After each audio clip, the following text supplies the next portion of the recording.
Well, Hi, so everyone. much for me speaking so highly of Evie Mux. I guess you get what you pay for. Damn. Anyway, hi. Welcome, everyone, to Geeky Geezers. Those of you who have made it onto the correct channel, correct stream. Welcome. I guess Daniel Berry Sports Highlights is here. Yeah. And he's probably the only one seeing us, right? Because we're now in a different going thing. live under a So different what I'm going to stream. do is I'm going to go to the one that is live where we're speaking, and I'm gonna put a message into the chat of the one everybody's waiting for us for, and say, "Go here." How's that sound? None of mine are live. And of course, no thumbnail here. Give me just a second. It's fine. Take your time. This is freaking ridiculous. I am pissed. All right. Go here. This is the live stream. Ignore all others. And I'm going to pin the message. There we go. We'll see if people pile in, huh? I'm telling you, my next stream is going to be one blasting Evie Mux if they don't respond to me and tell me what needs to happen to get this fixed. All right. Anyway. Welcome everybody Netter. to Geeky Geezers. We're lucky any of these are going live right now.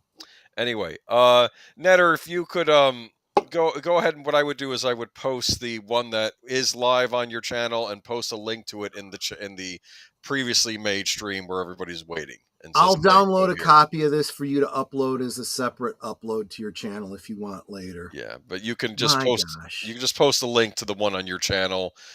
You don't understand what I'm saying? Hi, everybody. Welcome to Geeky Geezers. I'm your host, Agent Boomer. It's my co-host, a frustrated Troy Pacelli. Very frustrated. Netter of Netters Network is joining us tonight as well. Some of you may be waiting in another stream saying, where the heck are you guys? Well, we're on this stream. I went ahead and posted a link in the other stream. So, yeah. So welcome, everybody. I think people are finally starting to pile in. I'll start saying hi. Daniel Berry Sports Highlights, welcome. Longest running superhero RPG, welcome. Jane Doe, let me see. Jane Doe Letty, welcome. Darth Plato, welcome. Matanui, welcome. Always good to see you. Let's see here. Let's keep running down the list here. And sounds like this show is as messed up as the latest Doctor Who episode. Oh, come on now, man. Well, at least we know what we're doing. We just have a crap platform that we're dealing with. Well, it's making an error tonight, at least, yes. But go here. We're here now. Hopefully y'all... anyway. So hopefully people figured it out, and I pinned the chat to the top. Go to the other stream. So hopefully people will pile in. If not, we will continue on with the show as is.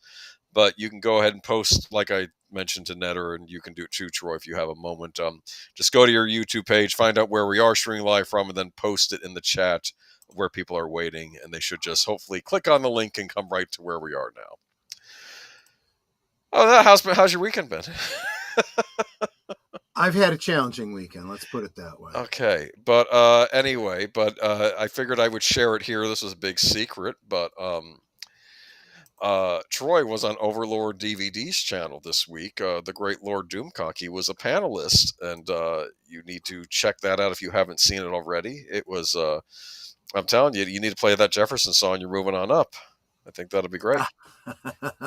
Well, we'll see. We will see. I am going to be tagging the Overlord in a video I'm going to be posting sometime this week.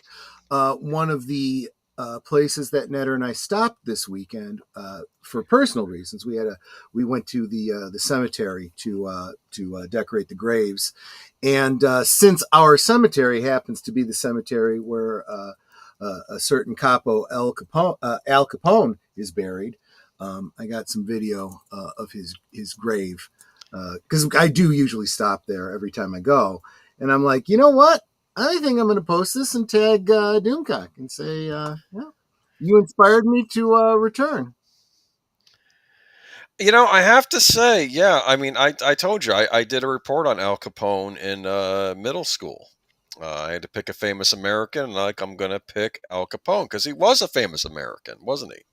He absolutely was, and honestly, I mean, I'm not going to say he was a good guy, but honestly, from what I've seen about politicians and what's been happening behind the scenes, he's no worse than any elected official in our country. Really, I mean, when push comes to shove, and you check out. There's a if you guys are fans of Max Miller's Tasting History, that's a great channel, and he's got one.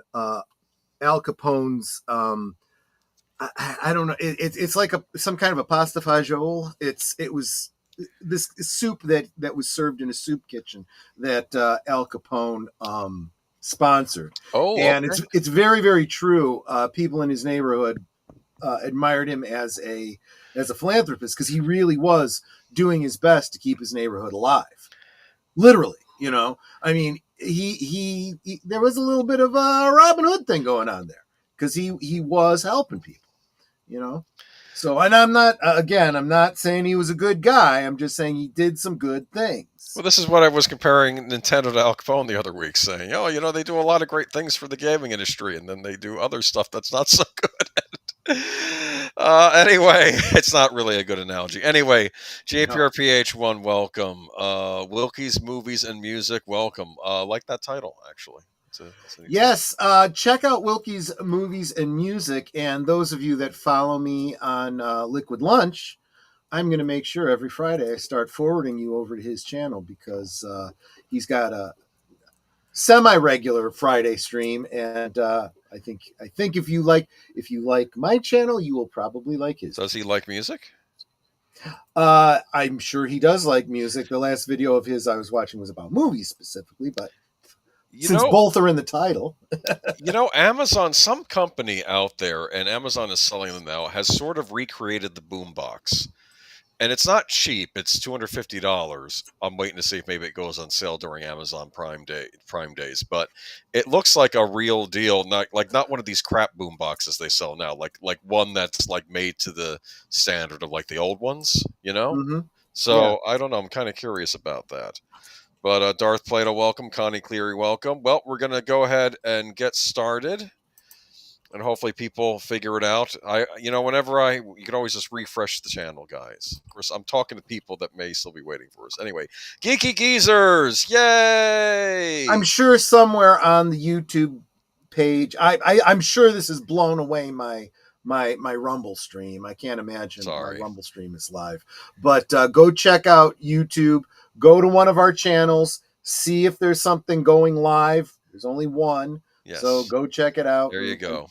of course, if I'm talking to you here and you're hearing me, you're already here. So never mind. Anyway, but we figured for good old days tonight, we talk about a classic sitcom that I'm hoping Troy knows more about than I. Oh yeah, I kind of do. Yeah, And because unfortunately we do have a in remembrance tonight that's going to tie into this, but figure we'll talk about Mash. absolutely. In the library catalog, you have to be very careful how you type this in. You need those asterisks, or it won't come up. I Yeah, learned that. that's Yeah, absolutely right. It's very specific. been part of that. This show lasted for 11 years, Wow, which was significantly longer than the Korean War actually lasted. that's Which longer was than Smallville. yeah, It yeah. beats Smallville. The Korean War only lasted for 3 years, and a series about the Korean War lasted for 11. So think about that for a second, if that makes any sense. I guess they didn't move over to Vietnam, though. I think it aired during kind of the Vietnam War, and I guess they were trying to make some allegories. Was that right? I'm sure they absolutely were. And I'll tell you, this was one of those it was a comedy. It was a Hmm. sitcom kind of a thing, but it was also it because of the nature of the story. It also had some pretty dramatic stories in it too. They did a great job of kind of weaving humor and comedy. Now it was based on a movie. Um, That's I, I, right. I don't I don't I don't believe that the movie can really be considered like a pilot. I mean, everyone was pretty much recast and whatnot. So It's more like this is a remake. well, yeah, or this is Or the made TV. same concept but in series form. And I think in some ways that's better than trying to just do a sequel to a movie in TV form. Just say this is the TV, we're going to redo it as a television format series instead of a movie. And of course, there are going to be differences there. But Alan Alda is the lead actor on this, right? Yeah, and I'm not sure if he's supposed to be the same character that Elliot Gould played. I don't remember the movie very well at all, so I can't really What I they thought could it was have. supposed to be Elliot Gould. Okay. All Yeah, right. there you go then. So Alan Alda and Elliot Gould played the same character essentially, yes. What am I, chopped liver? Is that a line from MASH, or is that just you asking why we haven't mentioned you yet? It's been a crazy night, Gorillas. Ham hand thoughts? Interesting. Okay. Changing up your names on us. Like, okay, so now this picture you got here, you'll notice that Klinger on the right is well, at first look you might think he's Scottish or something. But he was trying to get tossed out of the army. What would it be, 4F? Because he was pretending to be a cross-dresser. He said, and there you go again. He's got the, and he used to have all these crazy outfits, and everyone knew he was just trying to get thrown out of the service, and it never worked. Is But this he is was this trying. is this a nod to Bugs Bunny cartoons where he was dressing as Carmen Miranda? Is that right? I think they're both Yes. drawing from the same Yeah. inspiration, the same cross-dressing humor that I'm sure would trigger people today, but get over it. It was taking place in the 1950s. And yeah, 4 times longer than the actual war. I think people have even tried to figure out, like, because it was a weekly show and seasons don't last the whole year, right? There's 27, 28 episodes a season. I don't know exactly. But if you assume that each one is about a day in the life and you were to squeeze them all together, maybe you could fit them all into 3 years. But keep in mind that the actors aged 11 years in the 3-year span this was supposed to be taking place. So I don't know. Well, you roll with it, right? I mean, it's a show. Exactly. Yeah. But yeah, here's some other images of the lovely Klinger. Anyway, and not only that, like the least feminine looking man. I mean, that was where part of the humor. I mean, look at that. I think part of the reason he was cast is because he's just a hairy guy, which makes it that much more ridiculous. Yeah, but there's he's one that, and he even dresses as a nurse. I think that's hysterical. Yes. He's one of a number of these, because it was such a successful show. They wanted to keep it going, but they couldn't justify another 11. Here's a fun fact about Klinger, the actual character. Yeah. At one point, he was forced into uniform by some colonel or general or something. Mm-hmm. And he tried putting on the uniform, and he was just breaking out in hives because he wasn't used to the material. So funny. BJ and friends suggested he wear feminine clothes underneath his uniform. So at one point, he's standing at attention in the line, and after the colonel or general, whoever it was, went by, he kind of pulled back his shirt a little bit to reveal a camisole underneath. Yeah. So there was a number of spin-offs from the show. One of them was Aftermath, which the commanding officer, Klinger's wife, and the priest all spun off to. Walter got a spin-off that was Radar O'Reilly's spin-off. I'm trying to remember what else there was. And of course, the most famous one, Trapper John MD. That was a spin-off from MASH. Oh, I didn't know that. Yep. Okay. Trapper John is, of course, cast by an older actor, but it was supposed to be the same character. Cool. Orville Nation, welcome. I was just on your channel. Everyone subscribe to Orville Nation if you're not already. They Yes, do good please stuff over do. there. PJ is good people. Yes. In fact, it was PJ who introduced me to my guest for this Friday, whom we'll be talking more about later on tonight. Oh, interesting. Okay. So that would be Trapper John in the middle there, you know, as a younger man. And then, of course, in the modern day, he's a doctor in a hospital. And it became, I mean, there was really no apparent connection other than you're supposed to believe it's the same character. Yeah. But, yeah. And I noticed this one guy was always yelling. The guy with the hat was always yelling at Klinger, right? Oh, yeah. Yeah, exactly. And you know, I just realized we really haven't explained MASH. MASH stands for Mobile Army Surgical Hospital. Yes. So this is a group of doctors providing medical treatment for soldiers. The soldiers during the Korean War. Or even and probably civilians that get hit, they probably bring those into. That meant civilians, that sometimes meant enemy combatants, and those led to some very interesting storylines too. And of course, we should mention Hotlips Houlihan. Said Hotlips Houlihan, yeah. I forget, was she in the movie? Did she play the same character in the movie? Oh, I don't know. That was Loretta Swit, right? That was the actress's name. Yeah. I don't remember, but like I said, she did. Did she? Always Hotlips. Yeah. Okay. She was one of my favorite. She was in one of my favorite horror movies. Well, we'll talk about that when we get to it. Actually. Okay. But yeah, she looks kind of angry there.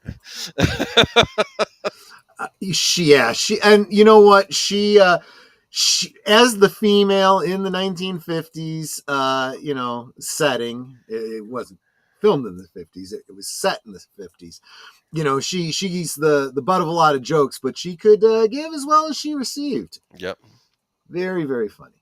No, it was Sally Kellerman in the movie. Okay, thank you, Big Al. I knew you would know. MASH is one of my favorite shows and a favorite of my wife too. Oh, that's great to know. Okay. Yeah. And Sally Kellerman was in the movie. Yeah, of course, I don't know if you have a slide in here related to the. Oh, here we go. Leia Plus Size says, "Hey, all Troy. I again want to say loved you on Doomcock. I hope to see you back on there again. I'm sure at some point. I will." The last episode of MASH was a historic one. I don't have a slide from that, but that's okay. About that. It was not a terribly funny episode, and it does kind of depict the airlifting out of Korea at the end of the war, and you know, Hawkeye, who is the main character played by Alan Alda, is recounting the events from his point of view, and he's obviously having some PTSD, and as he's depicting a rather tense circumstance, you find the big twist ending is you realize that he is purposely, well, I don't know if it's purposely, but he is misremembering it. He is what do they call it? He's repressing the actual memory of what actually happened because it's so traumatic. And when you find out what actually happened at the end, it's and let me tell you, Alan Alda's performance was just second to none. Alan Alda is an incredible actor. One performance I wish I had seen of his was he did a play called The Apple Tree. And I have an audio recording of it, but I would love to have seen his performance in that play. I think he would have been amazing. But anyway, I'm kind of getting sidetracked. It's fine. That last episode, you can probably find it out there. It's like I said, it brought in record ratings, and people still talk about it. It was just amazing. One of the running gags throughout the show was, of course, these guys are in a fairly stable, you know, it's a mobile Army surgical hospital, but it doesn't move around a lot. Right. But they're also limited. They're always talking about supplies and what supplies they can and can't get and so forth, and what they have to do without. And one of the things they can't get because they're in the service on duty is alcohol. So there are a bunch of especially Hawkeye and Trapper and the main characters are working a still that they have put together to make gin. And yeah, and so they regularly you see them drinking a martini and whatnot, and but you also, as it goes on, and anyone who really knows the circumstance, they're self-medicating. They are absolutely self-medicating. The one episode I thought was fantastic because it mentioned Chicago is when I know the one you mean. They were trying to get ribs. Yep. From a specific restaurant in Chicago. Ribs. And they were going through all these hoops to try and get a huge order sent to them. Radar was contacting all of his contacts. He was contacting this guy in this unit who knew this guy in this unit who could do this thing and that thing. Right. And it was like this whole big operation to get these ribs. Orville knows what it was. Adam's Ribs, which unfortunately was a fictitious name, but what a brilliant damn name for a ribs house. Funny. We do have some great rib places. Muggs Ribs is Netter the best. likes Muggs. Wait a minute. They're trying to get ribs sent from Chicago to Korea? Yeah. Dude, that's the history of war, my friend. But how would they last that long? Refrigeration? I mean, it depends. I mean, sometimes they arrived, I think, in coolers. Yeah, you can pack it. Maybe they may have packed it either cooked or uncooked with instructions on how to prepare it and they had it packed in coolers marked as medical equipment. Yeah, I'm sure. That was the scene that you just had up where Hotlips is bringing in the medical equipment. Where she's yelling at them? No. When she's got the box. There! She doesn't look happy. And everyone who finds out that they have these foodstuffs coming in wants a share of it so as not to blab about it.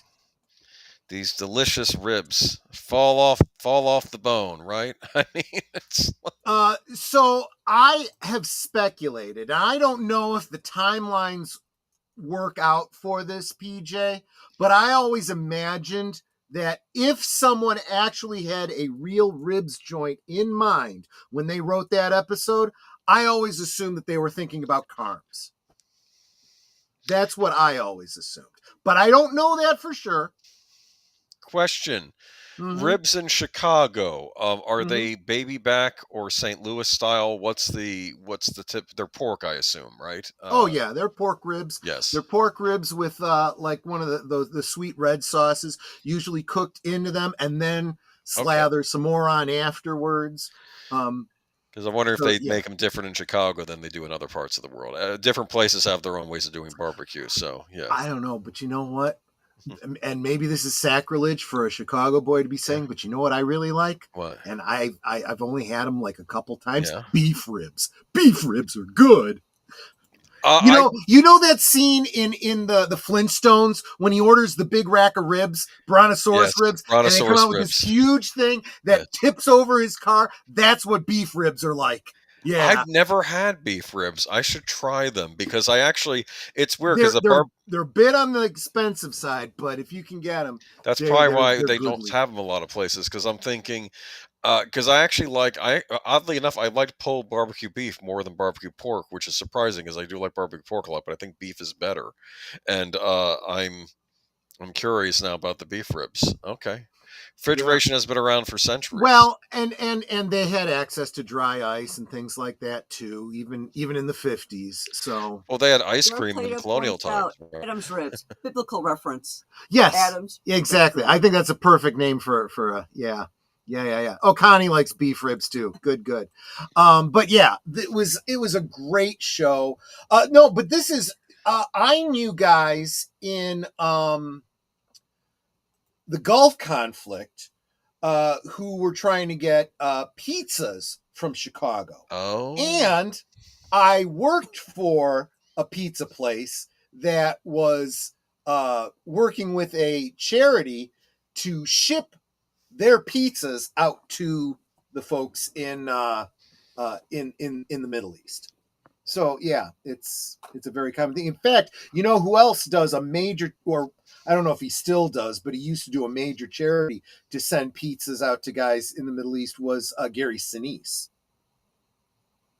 Really? Yeah. Mm-hmm. That's interesting. And what they probably do is they're like undercooked or partly cooked or whatever, and then they heat them up when you get there. I don't know how good that's going to be, but it's probably better than the stuff on a shingle. If it's half as good, it's still good, better than what they're getting out there. Probably better than MREs. Yeah, exactly. I hear even the MREs these days are better than they used to be, but they're still not all that. It's weird. Like I said, those are some fascinating YouTube channels. Are like the MRE community. Oh, some of those guys are nuts. They're eating these MREs from World War II, and it's like, you're taking your life into your own hands. What are you doing? This one guy, I think it might have been World War II. Potawatomi challenge. The what? The Potawatomi challenge. Well, that's 20-year-old bubblegum. We're 30-year-old. We're not talking 60-year-old MREs. This guy, I don't know if it was Korea or Vietnam or one of those. There was like a cheese and crackers, like a cheese spread, and he opened up the cheese spread, and he's like, "Oh!" Like the stench it made in his room was so bad. Oh my god!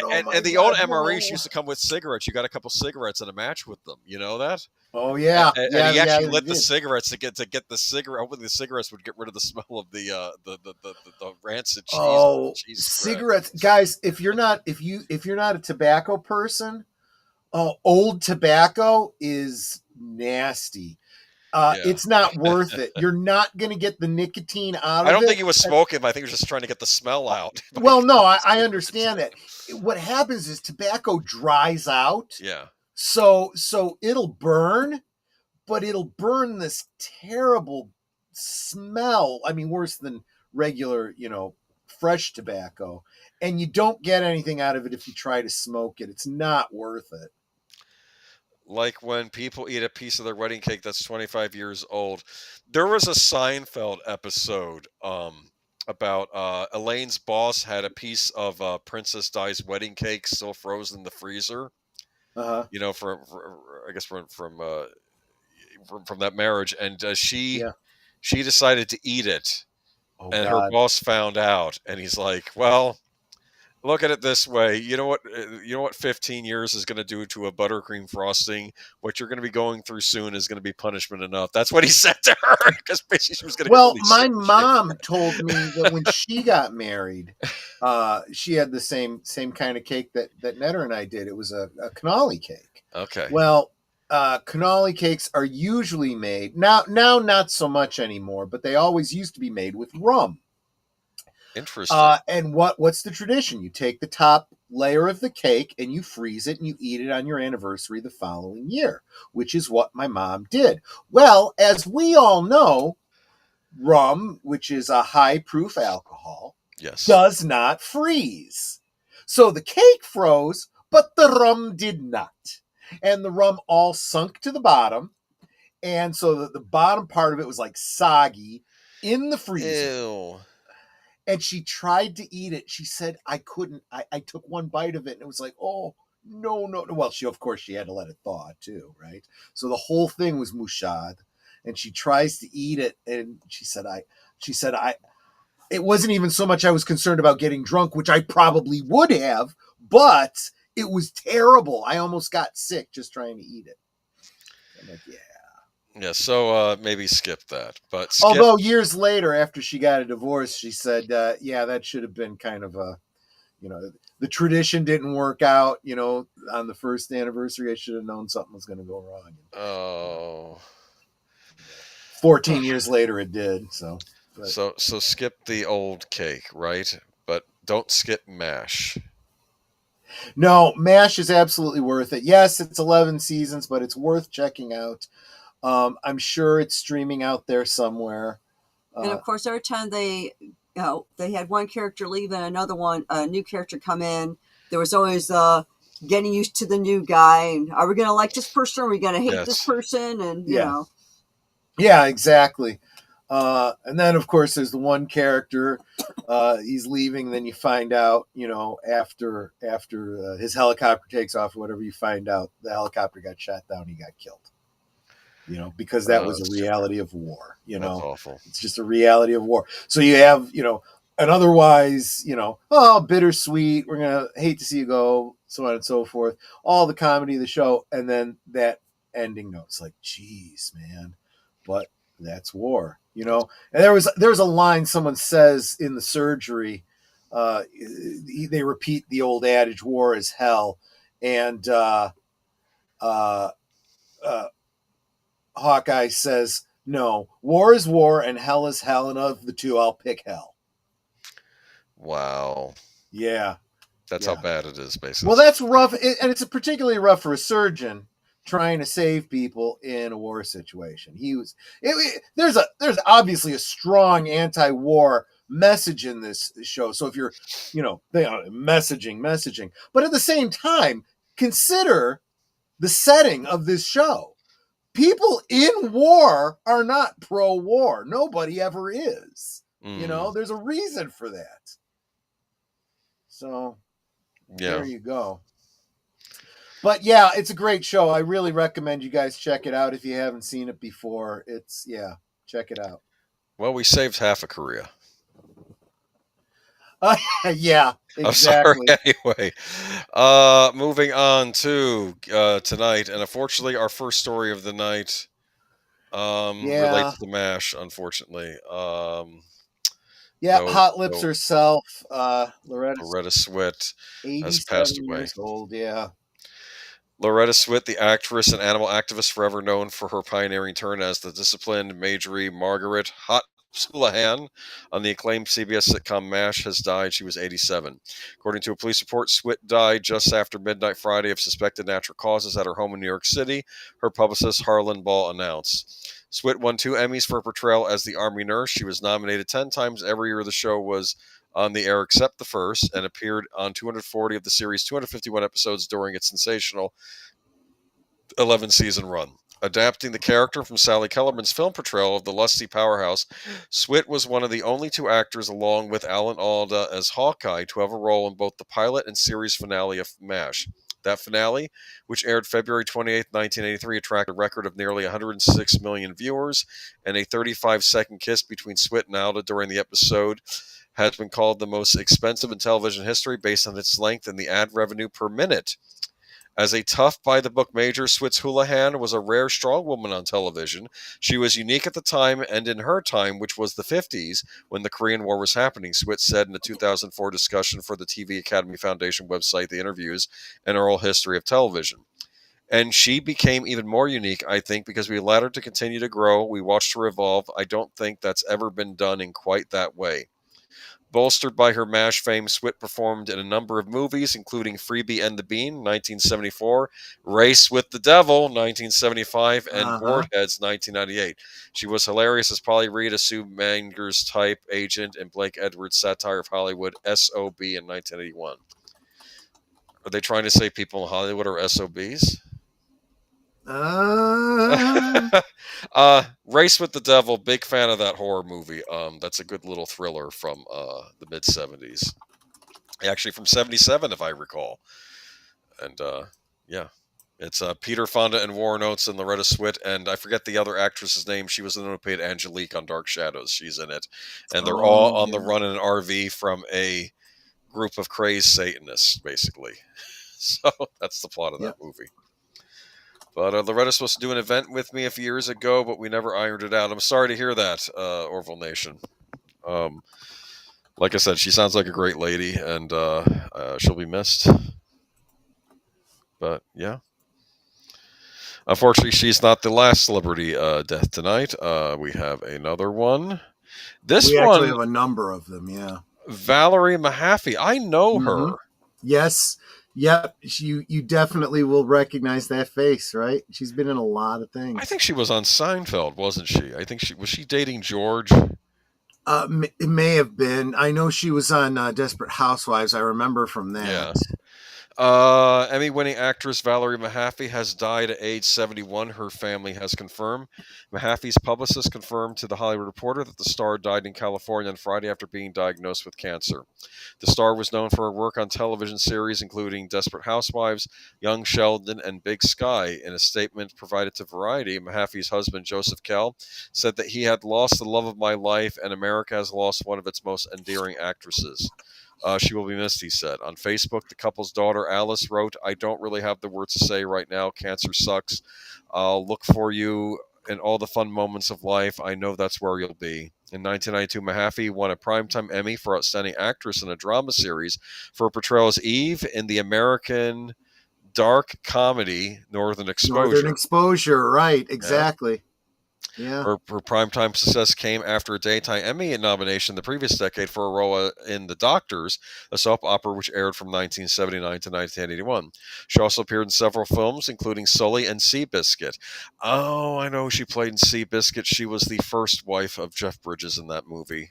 There you go. Yeah, it's still a memorable role in the film, even though she's not in it that long. For her more recent roles have included an appearance as Madame Reynard in the 2020 film French Exit, for which she was nominated for Independent Spirit Award. Born to a Canadian mother and American father in Sumatra, Indonesia, Mahaffey relocated as a teen to Texas. Her first film credit came in 1977 with a role in the film Tell Me My Name. Mahaffey appeared in episodes of television series over her 5-decade career, including the medical drama ER, the dystopian series The Man in High Castle, and the musical series Glee. In Desperate Housewives, her memorable role as Alma Hodge, the manipulative ex-wife of Orson Hodge, saw her appear on the drama-filled Wisteria Lane for 8 episodes. She also appeared as teacher Victoria McElroy in Young Sheldon, a spinoff of The Big Bang Theory that focuses on the upbringing of the show's titular star, Sheldon Cooper. I think I saw a picture of her with Kyle MacLachlan, too, right? Was he on Desperate Housewives? Yes, he was. Absolutely. Oh. And you were right. She was in one episode of Seinfeld. Amazing. You remember her from that. She played a character named Patrice. I think she was dating George. I think there's an episode where she says, "Don't lie, George," and he says, "I'm not a liar." He gets all, and I think he was. But she was in a funny scene. She did like one episode appearances in a lot of sitcoms. She was in Quantum Leap. She was in Cheers, The Young Riders, Baby Talk, Till Death Do Us Part, and that's just in 90 and 91. She's got a long history. Go check out her IMDb. She's done a lot of stuff. She would, even if she wasn't starring like as a regular, she would always do a guest stint on major shows. I remembered her, but yeah, she had one of those faces you just remembered and the right voice. Sorry to see her go. But it looks like she had a full career. I mean, she was up most recently in Young Sheldon, which I believe had its final season last year. I think so. Yeah. Sorry to hear she went. Yeah. Big Trouble in Little China. Peter Kwong, 73. Thank you, Geekfly, for contributing this to us. Peter Kwong, who played Rain, one of the 3 martial arts warlocks in Warlocks. I thought they were Chinese gods. That was my impression. Know. Anyway, in John Carpenter's 1986 action classic Big Trouble in Little China, has died in his sleep Tuesday night. According to one of his reps, he was 73. No further details were shared. Kwong, a Sacramento, California native, began his career as a TV actor in the late 70s and 80s with stints on shows like The A-Team, Wonder Woman, Little House on the Prairie, Miami Vice, The Greatest American Hero, Cagney and Lacey, Dynasty, MacGyver, and 227. Was there a show he wasn't on? My goodness. Okay.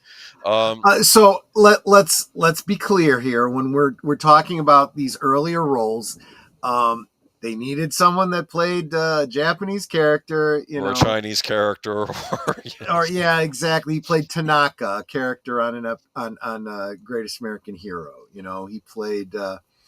Oh my gosh, he was really young in 77. I remember this episode. He plays a little boy in an episode of Wonder Woman. There's this story where Wonder Woman is dealing. Remember, that Wonder Woman, the first season takes place during World War II. Yes. And then it jumps into the 1970s where, she's Oh. left. She after World War II, she goes back to Paradise Island. She comes back, to man's world in the modern day. She is now working for the IADC or something like that. Some Yes. fictional spy agency.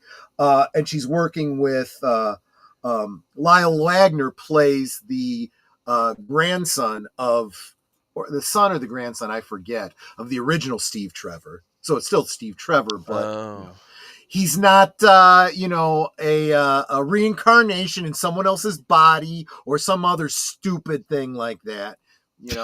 And but anyway, I digress. The sins of Wonder Woman 84 are countless. Anyway, but yeah, this episode is kind of the sins of Wonder Woman. World War II. She was trying to rescue 2 civilian Japanese boys from a bombing situation. And the boys ended up getting separated during this instance. And the one she saved blamed her for apparently leaving his brother behind and him dying. And so jump to the present day, and he's been working with scientists to develop psychic powers, and he's trying to use them to extract revenge on Wonder Woman. And he's trying to get her to walk across a minefield like she supposed, had saved him from, basically. And she is able to not get herself blown up and fight against him.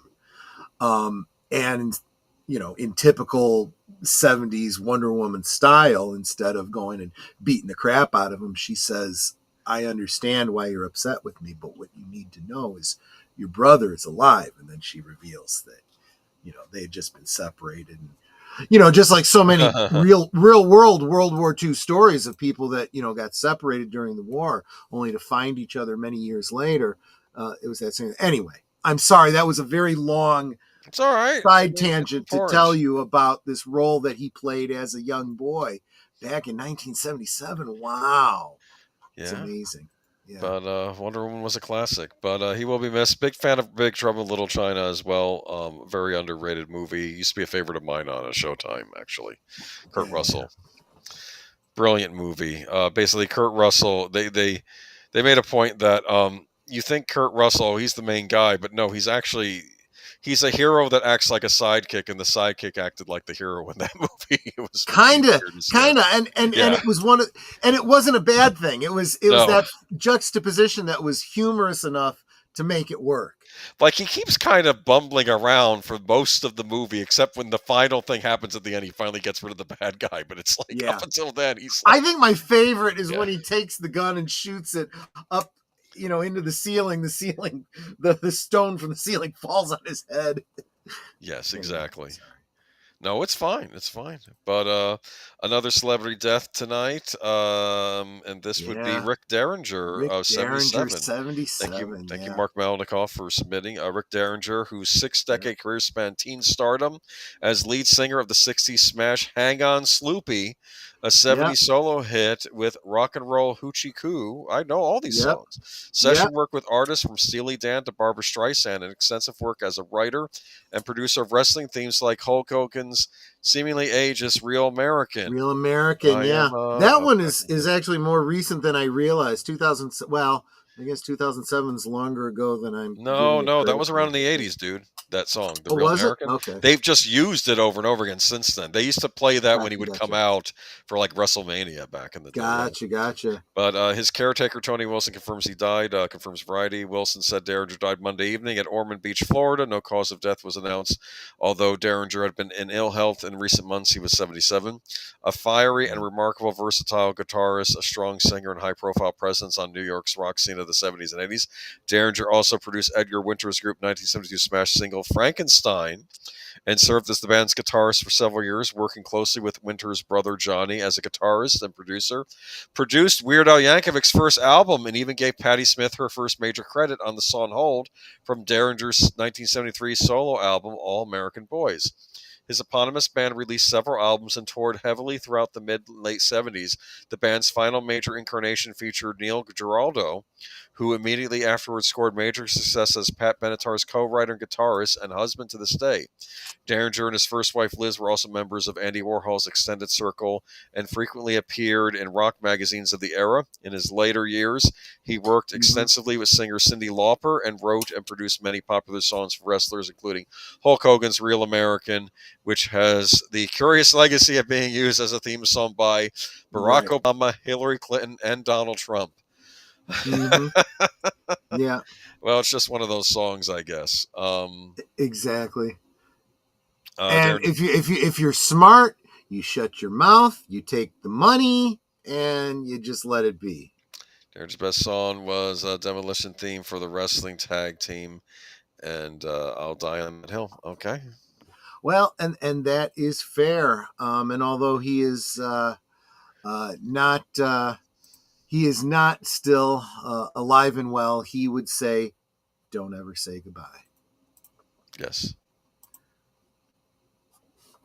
All right, and our final celebrity death, Phil Robertson of Duck Dynasty, dies at age 79. Phil Robertson, who rose to fame as the patriarch of the Robertson family and hit the reality show Duck Dynasty, has died. His family announced he was 79.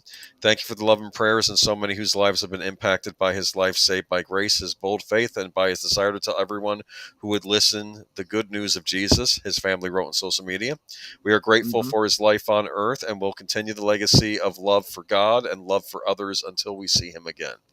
The A&E reality series Duck Dynasty, which ran from 2012 to 2017, followed the lives of the members of the Robertson family, shooting them to fame. Phil Robertson was briefly suspended by the network in 2013. In an interview with GEeky magazine, he said homosexuality was quote-unquote sinful and mentioned in connection with bestiality. A&E ultimately relented and ended his suspension without any episodes of the show being affected. Phil Robertson and his family were outspoken conservatives. Phil Robertson initially backed Ted Cruz in the 2016 Republican primary, but eventually said he would support President Donald Trump once he secured the party's nomination. Phil Robertson also backed Mr. Trump over former President Biden in 2020. Well, rest in peace. Did you ever watch Duck Dynasty? I never saw a single episode of it. Okay, neither have I, but I knew it was a big deal, so we figured we should mention it. All right, so let's get to some. I mean, he does have an epic beard. I will say that about him. No, they all do. Yeah, I've seen other pictures of them with the sunglasses. I assume they shot ducks. I apologize if I'm completely getting this wrong. I have no idea. Duck trappers. Okay, anyway, I have no idea. Moving on to... Well, before we move on, I did want to acknowledge Darth Plato's comment. No, that's fine. We can move on to the next slide. But before we go to the next topic, Darth Plato says the reason why the Wonder Woman series time jump was because it was too expensive to do period piece sets. I understand that, but that was also a brilliant time to do it because just like Captain America in the comics, Wonder Woman also was a character who was a person out of time, had a World War II storyline that, they basically did what they did in the comics. She went back to Paradise Island after World War II, returned in the present day. Yes. And continued the stories with the current heroes in the current timeline. So she was, at least in the Gold and Silver Age, she served with the All-Star Squadron and the Justice Society during the World War II era. And then she later served with the Justice League in the Silver Age. And then after Wonder Woman died in the Crisis on Infinite Earth, fighting the Anti-Monitor, she got a reboot post-Crisis, where she comes to Man's World for the first time in the 80s, and to explain the story of her World War II adventures, it was actually her mother, Queen Hippolyta, who took her place in the past. Yes. Interesting. I remember on Justice League, the animated series, Wonder Woman was forbidden from coming back to Paradise Island because she brought the Justice League to the island to save it, because everyone on the island had been turned to stone by the evil wizard, I think Faust, and they were. She needed Superman and Batman's help, but basically she basically, even though she saved the Amazons by bringing men to the island, she broke their biggest rule. You can't bring men to the island, men are and not that was supposed to it. set foot on the island. Exactly. And in a later episode, when they were dealing with I think an evil Amazon that was doing trouble in our world, they had to send Hawkgirl to talk to the Queen because she again Wonder Woman wasn't allowed back on the island when the family. And as I recall, there was an episode. Now my memory is failing me. I can't remember if it was an episode of the cartoon or if it was in the comics where Superman went with Wonder Woman to Paradise Island, and because he could fly, he simply never set foot on Paradise Island. Interesting. I wonder if it could have been the Ruby Spears animated series, because I know they did a crossover episode where Superman showed up, helped the Amazons in one episode, but wow, I don't know if that was it or not. I've never seen that show. I've always meant to watch it because it was it kind of used the Superman theme from the '79 movie in it, so it was sort of like a stopgap between those movies and what came. Interesting. So, yeah, I'll have to look into that because I didn't know anything about it. I heard it was good. I'm sure. Sure. You might have it. Didn't you say you had it on DVD? I thought you mentioned. I have a lot of things on DVD that I picked up at the Metropolis Superman Festival, and I haven't even gotten around to watching yet. Yeah. There was also a comic run where the writer hated the character, so he killed her off, and he was very indignant about it. Yeah, maybe stop hiring people that hate your characters and have them work on your stuff. Can that maybe happen? And I think you also have to remember, if you're working for a company that owns an IP, they own it and you don't. You are an employee. Respect your, I couldn't go into a job and, smash up the fax machine because I didn't like it. I would get fired. You can introduce your own characters, you can do things, but don't mess with the character, because that's what people.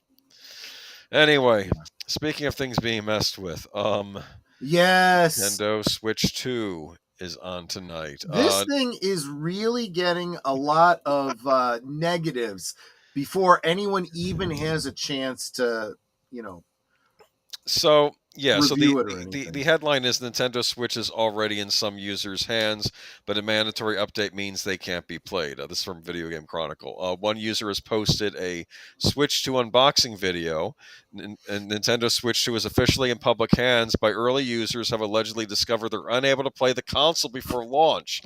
On Tuesday, a YouTube user posted a short video of them opening up a retail Nintendo Switch 2 unit, which, based on the retailer packaging, was likely obtained early in the United Arab Emirates. It's interesting about United Arab Emirates. I actually got a 3DS game from there once, because it was the only way I could get a copy of this game. It's technically the games that we get released over here in North America, they also get over in the United Arab Emirates, and I think it was to sell to service men and women over there in the armed forces. So it's basically the same game, but it has there's a difference on the packaging, like it'll just say United Arab Emirates edition on it or something, but it's interesting. One user has I am not going to read what Geek Flag said, but I definitely agree with the sentiment. You know what? I'm going to bring it up. And if you want to read it silently to yourself, you absolutely can. But I agree. I'll read the last half of it. Sideways with a hot poker. Yes. Anyway, well, this is a family stream, and Nintendo's a family company. Anyway. Yeah, it's a company that hates your family. That's what you mean. Listen to me. You're okay. You're having a hard time defending them, aren't you? I'm not having a hard time. I will say this. Their last console, the Nintendo Switch, I would give an A. If I were grading it, I would give it an A. I thought good quality games, not horribly expensive, good bargain, good family entertainment. And I'll say this, when Nintendo releases a game to market, it's not a broken pile of crap, unlike games some other companies release. Cough, Xbox, cough. Okay, there we go. Okay, fair. I'm just saying. I'm just saying. Now, for some reason, though, in the last few months, I think this is they're having some troubles here. But anyway, according to the user, they were unable to actually play the Switch 2 console. However, because it requires an update to function before the official June 5th release date. A second person who is alleged to be able to obtain Switch 2 early said to have sent proof of the news to Deal Aggregator Wario64. I have no permission to post pics, but can share that when they try to boot a Switch, I message prompts, please connect to the internet to update your system, they wrote. According to Wario64 source, the Switch 2 games cannot be booted without the mandatory update. If true, it means the Switch 2 owners will need to connect their consoles to the internet before they can be used. However, it's also possible that physical games include the system update. That's interesting. Yeah, I mean, so in other words, you're buying a physical thing, but you still need to be connected to the internet. And there's no need to apologize. I have no problem with the language. It's just the platform we're on that does. So I can't say it out loud, but I have no problem with you saying it. You'll notice that we specifically have our channel set so that you can post with that kind of language. It comes through just fine. After all, yes, no, you're fine, Geek Flag. It's fine. Exactly. Here's where I'm at. I've often argued Nintendo's only as good as their competition, and right now I think this is just a bad console generation. Everyone's acting out of line. I think Sony is the best of the three. I'll admit that, but even they're not perfect. I don't like the idea of me having, when I buy a Pro console, I have to buy the disc drive separately. If I'm paying for a Pro console, you include that disc drive in the system. Anyway, everything is a la carte these days. You want a controller? Well, I guess you're going to have to buy a controller. Oh, you want two controllers so two people can buy it? You got to buy another controller. They usually at least... you want to plug it in for electricity? You got to buy one of the cords. Okay. As well. We've not gotten there yet. That day may be coming with controllers. I was just going to say, I love that you said yet. Anyway, with it fewer than 10 days until Switch Global launch day. So it's interesting. The system just is not working if you own it early, which is interesting. Now, the only time I've had this happen to me... Can you explain? I may have missed something, or maybe I'm just, this isn't my area. But why did people get it early? Because he got a copy that was probably sent to the United Arab Emirates, and somehow someone broke the launch date. Now, I will say this. In retailers, you cannot break launch dates. I used to work for a book retailer, and you had better not put a book out prior to the approved launch date, or your store is going to be in big trouble. So I get it. So in other words, what they're saying is, you're not supposed to have it yet anyway. So, but still... The hardware doesn't work until it gets that update, and it won't. But that's exactly what I mean. That means when you're buying something, you're not buying something that works independently from the internet. Once again, you're buying an incomplete product that, if it's not connected to the internet, you cannot use, and they can brick it at any point whenever they choose. Now, I can't speak to whether or not the Xbox Series systems are like this. Well, I assume the digital consoles are like this because you can't use them without the internet anyway, but I don't know about the ones that have the drives in them made by the competition, if they're the same way. I don't remember. Go ahead. What Nate is saying is what I've been saying. Buying a disc drive separately is just so stupid. I think I'm just going to buy or have someone build me a gaming PC. And so many people, based on all of these articles we've been talking about with all these consoles, are starting to say, you know what? We don't want consoles anymore. You're not giving us an impetus to get your console when I can just get this on PC. But I want consoles. I want consoles. I just want ones that are good. That's all. Yeah, you sound like a heroin addict. Heroin addicts want heroin. No, I like the simplicity. Anyway, but apparently, they like the high. Whatever. Supposedly, the next Xbox console is going to be a PC, from what I've heard. Anyway, but moving on. I'm not joking there. I think it's actually going to be like an Xbox branded PC. This is the best one of the night, though. This is for Street Fighter 6 on Switch with a big catch. Now this I'm not necessarily blaming on Nintendo. I think this is more a Capcom thing, but it's almost like the worst of both worlds. The physical release of Street Fighter 6 for the Nintendo Switch 2 comes with a huge catch. Not only does the game come with a game key card, but the DLC is a code in a box that expires in 2 years. This is from Game Rant. Street Fighter 6 is one of the launch titles for the upcoming Switch 2, and many fans are disheartened to see these limitations on the game's physical release. So can I explain this to you? Okay, released in 2020. Yeah. Okay. Now, as you know, a lot of these Switch third-party games are on game key cards, which means that the game is not actually on the little cartridge card thing you get. It's you put it in your system and it downloads a digital copy to your Switch that can only be played once this key card is inserted. But apparently Capcom has doubled up and they're not including the DLC on the game key card. That you have to get by putting a code in from the box. And apparently this is going to expire in 2 years, so this doesn't even come with the season passes. Those you have to download separately from a code, which also means if you resell your game key card, whoever gets it next or whoever buys it in over 2 years will not get the DLC. So they're going to miss out on a lot of fighters. This is a mess. This is such a mess. This is the kind of thing that if it was me, I would say, you know what? You can keep your console. You can shove it up your tailpipe. I'm going to be, gaming on a PC, and I may not be playing your games anymore. Look, yeah. I don't know. I remember my brother was trying to sell me on getting a Steam Deck, but he says, this might drive you crazy. It doesn't always say with the Steam Deck what games on Steam are Steam Deck compatible and which ones aren't. They haven't quite ironed that out yet. I'm like, are you kidding me? I just... Gaming is complicated. I know I have to just suck it up and get a PC, but I don't want to. Here's some good news. So... worst case scenario, there's always the Evercade. I don't know if I've bothered explaining the Evercade to you before. I don't know. Though in a way you kind of own 2 Evercades as of right now. That little Atari thing I bought you and that Tato thing I bought you takes Evercade cartridges.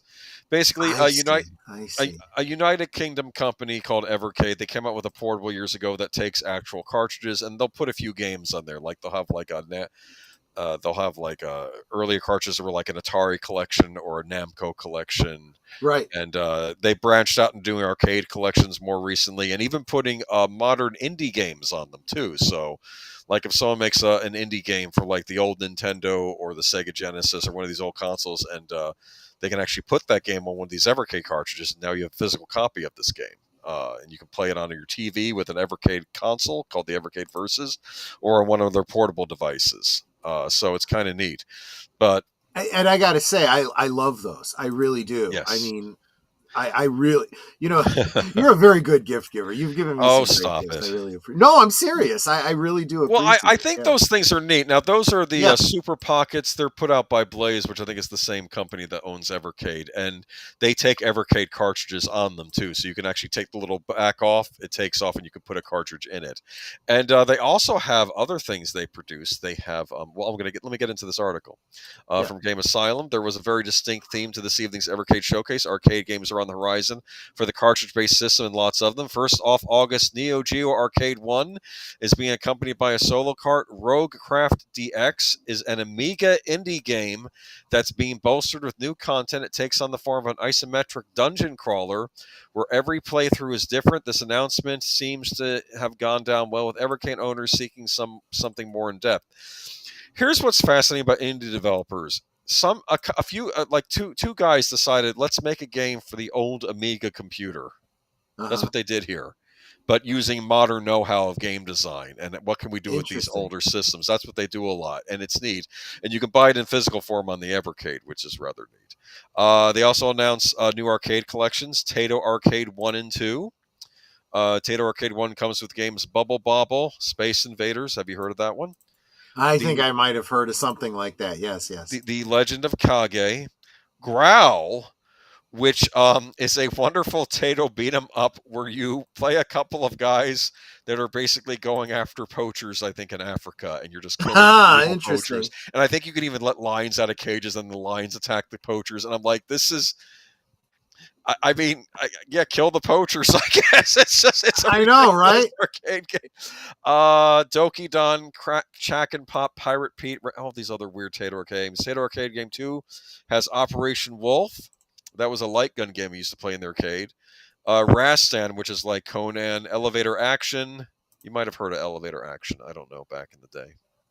It seems familiar. It's got a few other games on it, too. Also, Neo Geo Arcade 2 and 3. I need to explain to you what the Neo Geo was.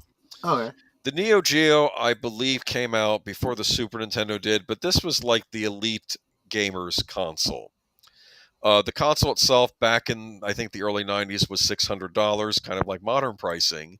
The cartridges themselves were at least $200 to $250. But the idea is that this is the arcade at home, because Neo Geo, SNK, they also produced a series of arcade games, and basically the cartridges you bought for this console were the same as practically the same as the cartridges you got for the arcade machines.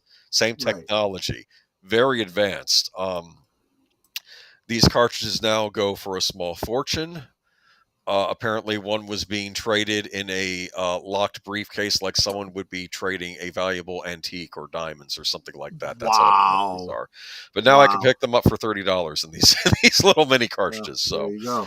Neo Geo Arcade 2 will include Guru Mark of the Wolves, Art of Fighting 2, Metal Slug 2, Cross Swords, Ninja Commando, Sengoku 2. Okay, so if you're into old school gaming, Evercade is kind of neat.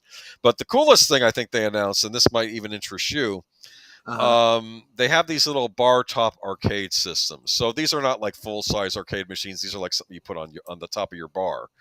But they already have two Capcom ones. But now they announce Evercade Alpha Tato bar top arcade machine, and this includes Puzzle Bobble, Space Invaders, The New Zealand Story, Growl, and Rastan.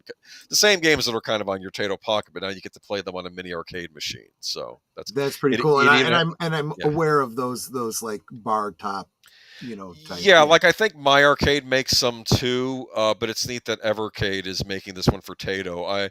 I have to tell you, in some ways, Evercade shot themselves in the foot, because they're releasing the Tato cartridges, so I don't think I'm going to bother with the bar top arcade. But I might have picked this thing up because I've often joked it's either Midway, make me a Midway arcade game bar top, or a Tato arcade bar top, and I'll probably buy it. And who knows, maybe I'll still buy this. We'll see. But I want a Midway arcade bar top. That's the other one. Midway games like Rampage. Oh, I of course know Midway games. Sure.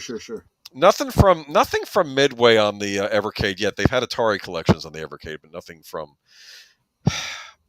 Back in the day, Midway was also Atari. Those games were put out by Atari, but then it split off and it became Midway games. Now Warner Media owns Midway games.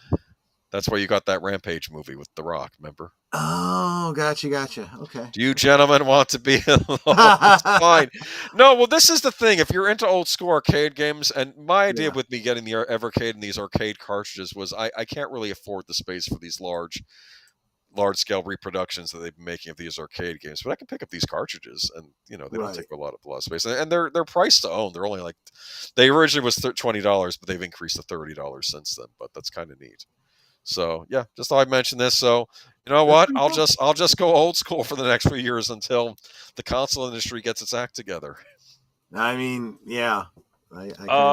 Speaking of console industry or portable industry, looks like Microsoft's Xbox handheld has been canceled. Remember, we leaked the prototype a couple weeks ago? Yes.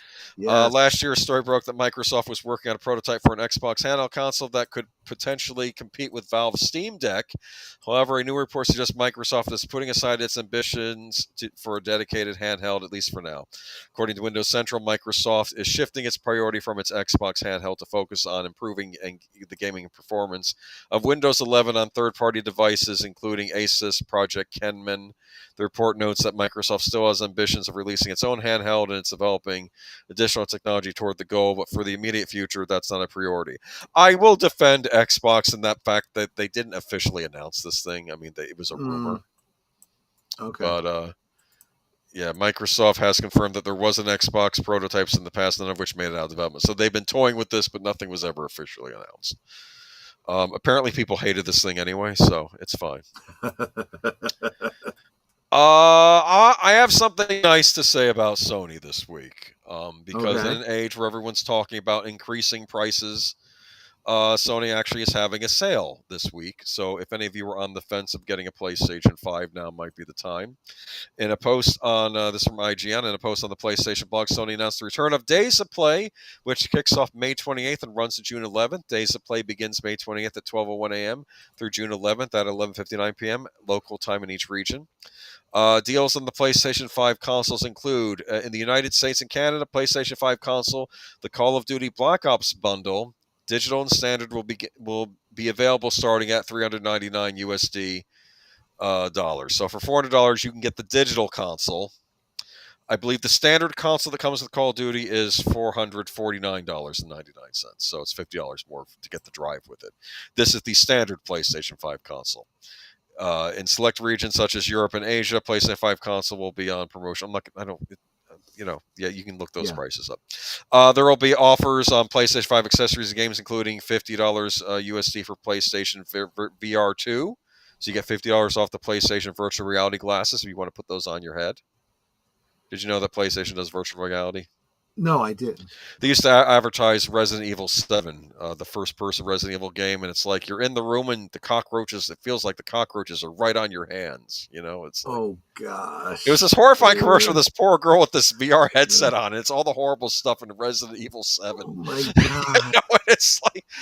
I don't know that this is really well, I guess it's a selling feature to a certain demographic. I don't know. 30 days off Pulse Explorer wireless earbuds, $30 off DualSense Edge wireless controllers. So now the controllers are $59.99. That means the controllers are $89.99 normally? I guess. Prices have gone up. I'm telling you, $20 off an access. I don't know what all these are. $20 off DualSense wireless controller. Okay. Various discounts on PlayStation 5 games, including Astrobot. That's a good one. MLB The Show, $25. That's Major League Baseball. The Last of Us Part 2 Remastered and Lego Horizon Adventures. Meanwhile, as players who join the PlayStation Plus during this year's Days of Play can save up to 33% on select 12-month memberships. For players who are currently PlayStation Plus Essential or Extra member, you can save 33% remainder of your membership when upgrading to PlayStation Plus Premium Deluxe. I don't have it mentioned here, but apparently the PlayStation 5 Pro is also on sale.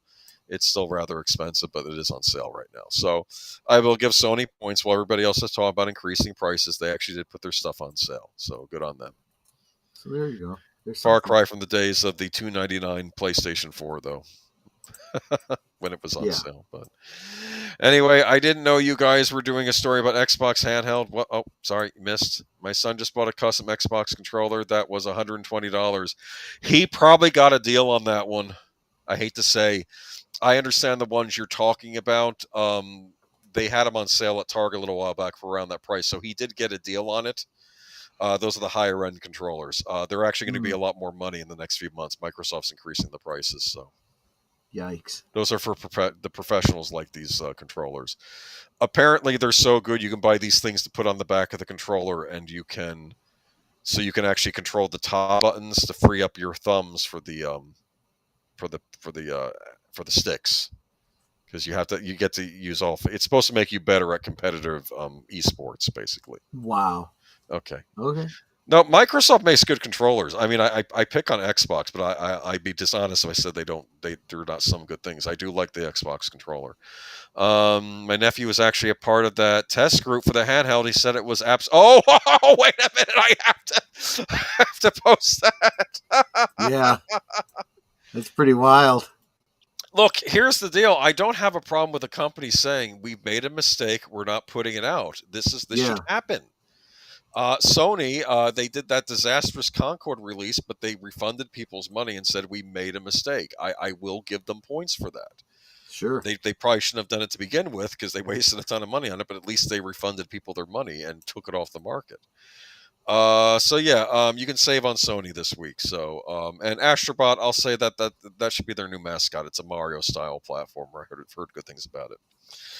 And this is the worst story of the week as far as I'm concerned, because this was something I was ready to buy. And thank you, Smash JT, for giving me a warning about this, because I'm angry about this. And I feel like Capcom did a great job. They released the Capcom Fighting Collection 2 for $39.99. You get a bunch of games on the thing for just $39.99, and a lot of these old Dreamcast games I didn't get to buy, and then cool, we're getting Onimusha 2 Remaster for $29.99, no physical copy, which annoyed me, but okay, but it's still cool to release this. But there are catches with this re-release. Capcom, you had one job, bring back beloved classic in better shape than it left the PS2, but no, instead you've managed to make Onimusha 2 Samurai's Destiny Remaster worse than the original in nearly every single way, and fans aren't just disappointed. They're furious. Why do game companies keep doing this? Because they have consultants at the companies that tell them what is morally right for a Western audience. Okay, let's start with the basics. On top of the ridiculous, unnecessary censorship, this remaster of a 23-year-old PlayStation 2 game has been saddled with de novo DRM, the anti-piracy software notorious for degrading performance, locking players out of their own purchases, and punishing paying customers to the actual pirates it seeks to stop in the first place. The irony, this is a remaster of a game from 2002, a game that runs better on a PlayStation 2 emulator.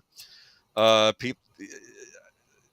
hate DRM with games you purchase. If I purchase the game, there should be no other caveats. I'm the customer. I now own the game.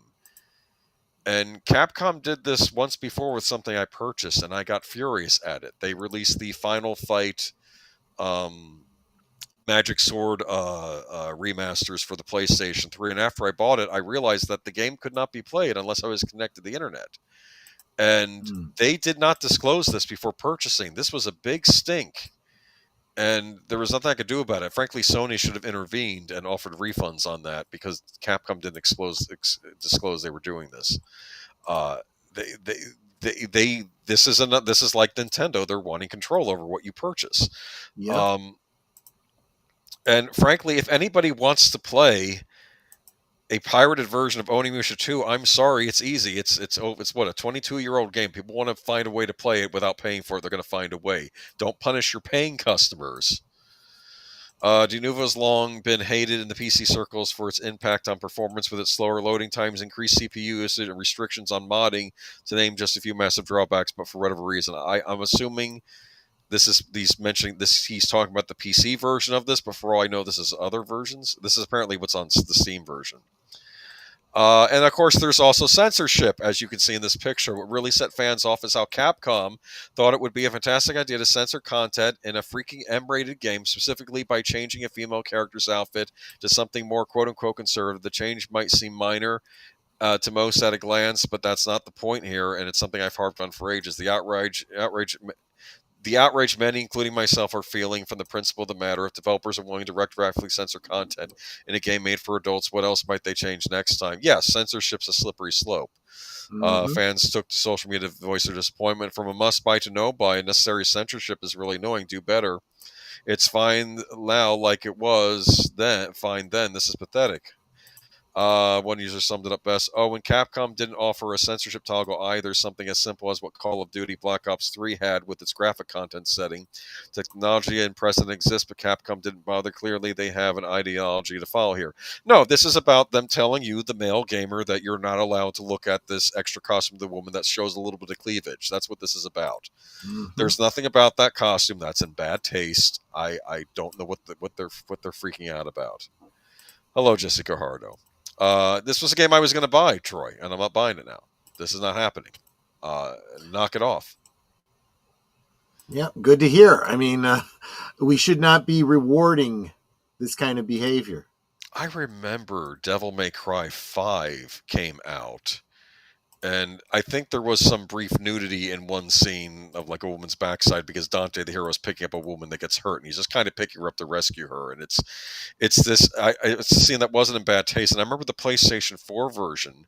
Suddenly, that scene got cut out, and I think I ended up getting it on the Xbox One. I think it got restored in the PlayStation 4 version, but again, nothing in that was in bad taste. And I'm just getting tired of this weird prudishness and I'm sorry, you need a reason and stop buying your games.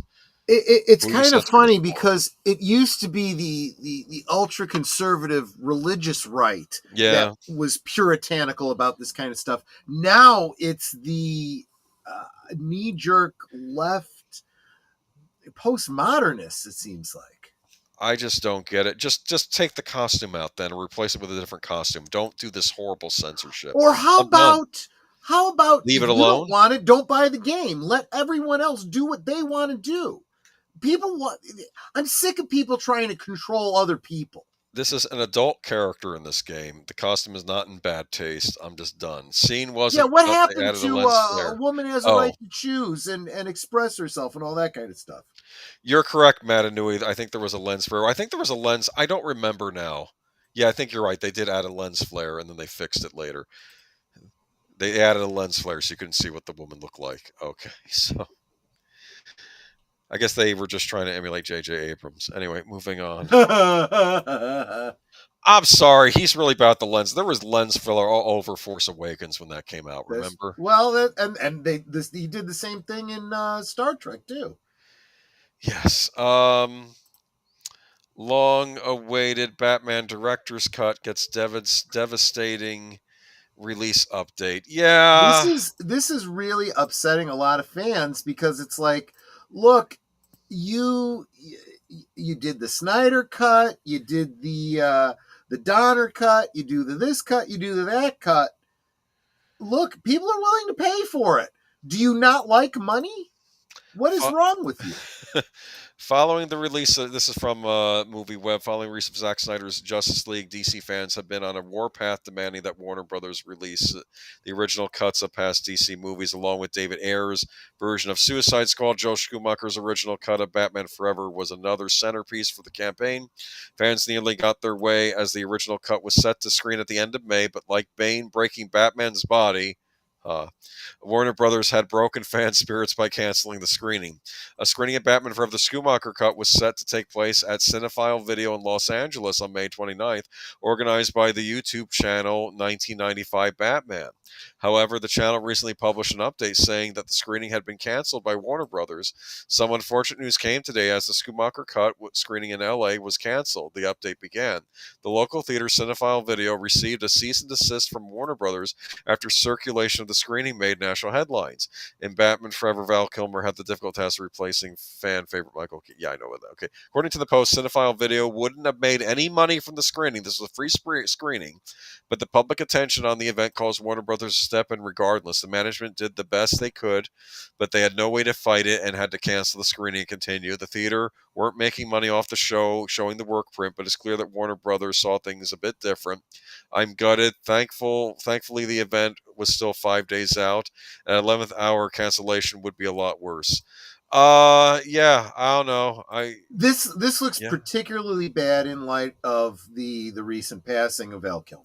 So, you're not earning yourself any points here, Warner Brothers, and you need your fans to love you if you want them to show up for your new Gunverse. Just saying. I never even saw the movie with Carrey's Riddler. He's the best part of the movie as far as I'm concerned. He's a bit of a nut. I think one of the biggest problems with the movie is the same problem that you have with you started to see it with Returns, and you see it even more with Batman and Robin. You keep adding characters and adding characters. If you were going to have Jim Carrey as Riddler, you should not have had Two-Face. And here, pay attention to what I'm going to say here, folks. They race swapped a character they'd already established in the first movie. Yes, Billy D. Williams. Now, yes, you could argue that Billy D. Williams was, in quotes, race swap from the comics. But this was a double race swap. So we had already accepted Billy D. Williams. We wanted Billy D. Williams. And let me tell you something. If you want to see Billy D. Williams as Two-Face, check out the Batman 89 comic. Yes. It's I haven't actually gotten to read it yet because I'm still reading Batman Resurrection. Yes. But you know what, Hollywood? The fans don't need you. We got other ways to get our fix. Well, we wouldn't have had the Donner cut if the fans hadn't gone out and made it themselves and shared it out on the high seas. And when they started sending out cease and desist, they said, "Look, we'll pay for it. Yes. Give it to us." All Batman they were like, villains. "Oh, there's money to be made here, huh?" All Batman villains are nuts, Boomer. You know what I want to say to that? There was a scene on Batman the Animated Series where Ra's al Ghul is calmly explaining to Batman his plans to restore a green Earth, and then Batman responds, "Oh, I see it clearly now." And Ra's goes, "You do, don't you?" And he says, "Yes, you're completely out of your mind." That's what he says. Ra's al Ghul didn't take kindly. even Batman is nuts. Well, if you watch Batman the Brave and the Bold, I start to wonder if Batman is insane on the spoof cartoon. But everyone in Gotham is crazy. That goes with villains too. I don't know. Dick Grayson struck me as grounded, didn't he? Yeah, and that was actually part of his role. I mean, they even covered that to help when keep Batman from the edge. Probably. Exactly, when Yes. Dick Grayson became Nightwing, and for a while Batman was without a Robin. Tim Drake came along and was trying to convince. He proves himself to be an amateur detective because he's figured out who Batman and Robin really were. And he goes to Dick Grayson at Titan Tower and says, "Look, Nightwing, I know you used to be Robin. You're Dick Grayson. Bruce is in trouble and he needs your help." And Dick's like, "I can't go back to being Robin." But you're right. He does need a Robin. Yeah. And that's how Tim Drake became Robin.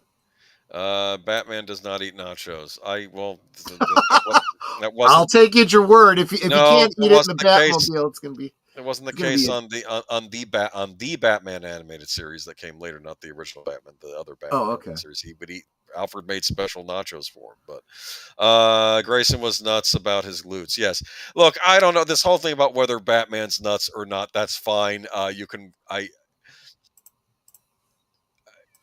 mean, I think he's fine, but I do remember that line in the one Christopher Nolan a movie where like I think the Scarecrow made something. That's not my diagnosis because I think the Scarecrow thought Batman was nuts. Of course, the Scarecrow's nuts, so am I supposed to trust his diagnosis, right? But I mean, anyway, good point. Anyway, moving on to.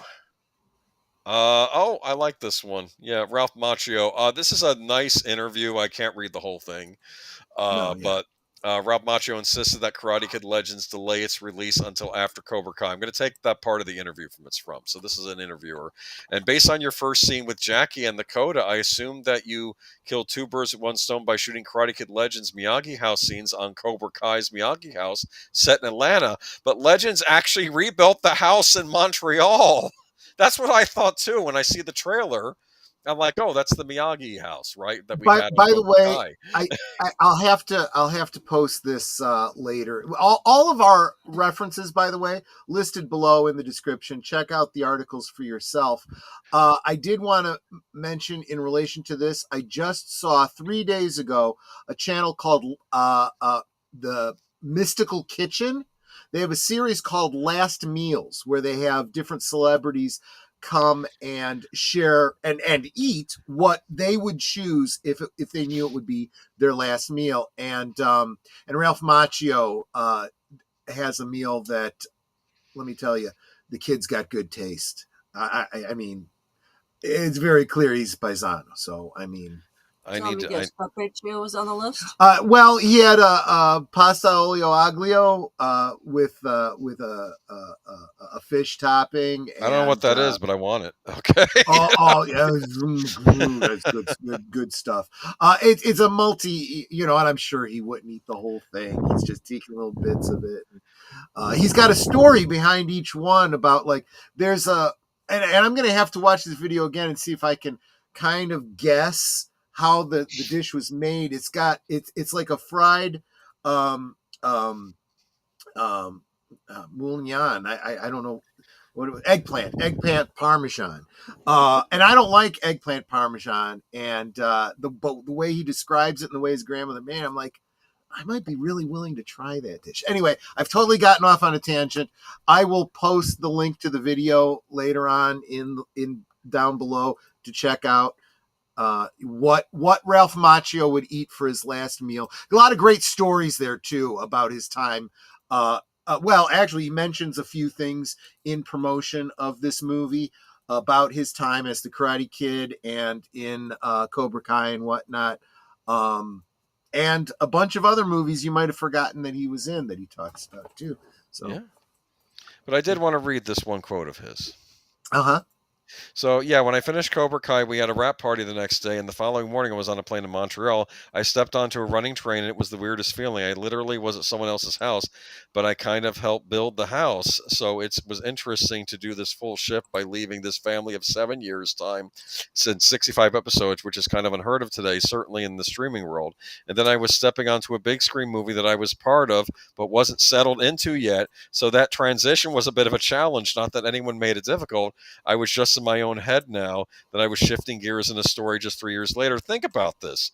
Yeah. I wonder if they even started shooting scenes for this thing, and he leaves Cobra Kai and then jumps into this other movie. I know. Just so you know, when this movie was initially slated for December 13th, 2024 release, I was screaming constantly every day, this movie has to come out after the show finishes. And once marketing got together and realized that the December 24 release would not benefit either, they did the right thing. Karate Kid Legends is now coming at a time where I like to believe that Cobra Kai fans are thirsty for another chapter. There's also brand new fans who may not have even seen Cobra Kai or the original film that would have a great time at the cinema. There are a few balls up in the air. You have to be diplomatically safe, and I don't know which one is going to land. I hope all of them do, and some of them do, or one of them does. The success of Karate Kid Legends could propel all that stuff. It's different, but same. There's a Miyagi-ism for you. There you go. It's interesting. From what I heard, this movie takes place 3 years after the end of Cobra Kai. That's what I heard when the time frame is. Yeah, which makes sense if you follow the time frame of the show, because the show kind of sped up the time frame, Yeah, right. And I am glad that they did kind of keep the continuity and yes, and tighten up the canon. And I do understand there is a mid-credit scene. And in this video that I was just talking about, the last meal, apparently he implies that whatever that is, that I don't know officially, I don't know what it is, it may lead to some sort of a sequel potential, or even a crossover potential. So we'll see. Cobra Kai nostalgia done right. Just my thoughts. Because here's why. It's not just nostalgia for nostalgia's sake. It's looking at a film we were nostalgic for and saying, is there more story to tell? And if there is, how do we do it in a way that honors what went before, doesn't step all over the established canon, and continues to tell a good story? Yeah. It doesn't alienate the old audience, and gives you plenty of reason to bring in a new audience that would be interesting. And it's just good storytelling, I guess, is what I'm getting. Yes. So good.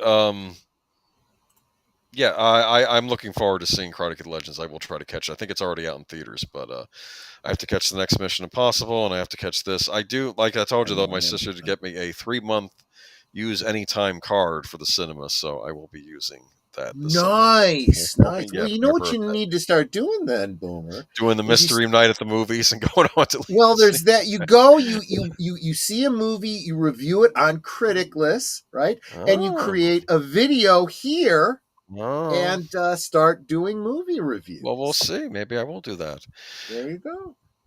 And of course, our friend let's talk. If you need some help, maybe setting up some promos and some intros. I'll let you know. Yeah. Only so many hours in the day, but we'll see. Maybe I know. Started. And also, do check out Big Al, who often does his 10-word reviews. So. 10-word reviews are my favorite because they're short little reviews that give you some insight into whether or not you might want to see a movie. Sometimes they're the new ones that are just out. Sometimes they're old ones you never even heard of. So it's definitely worth checking. Ouija Shark. Like Ouija Shark. Yes, exactly.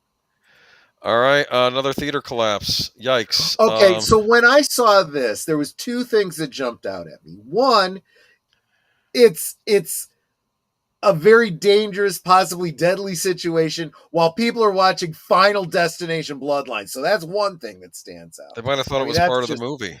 Right, exactly. That's a little bit too. That's taking virtual reality and making it reality. But the other William thing Castle is, do that stuff where you get shocked while watching The Shocker or something in a theater, Yeah, but that was intentional. This was not.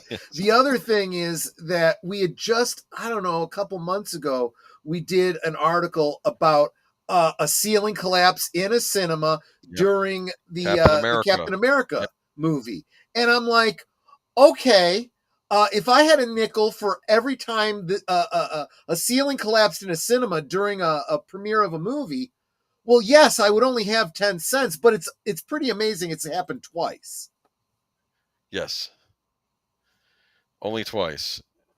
Hopefully that no we more know than of that. so far.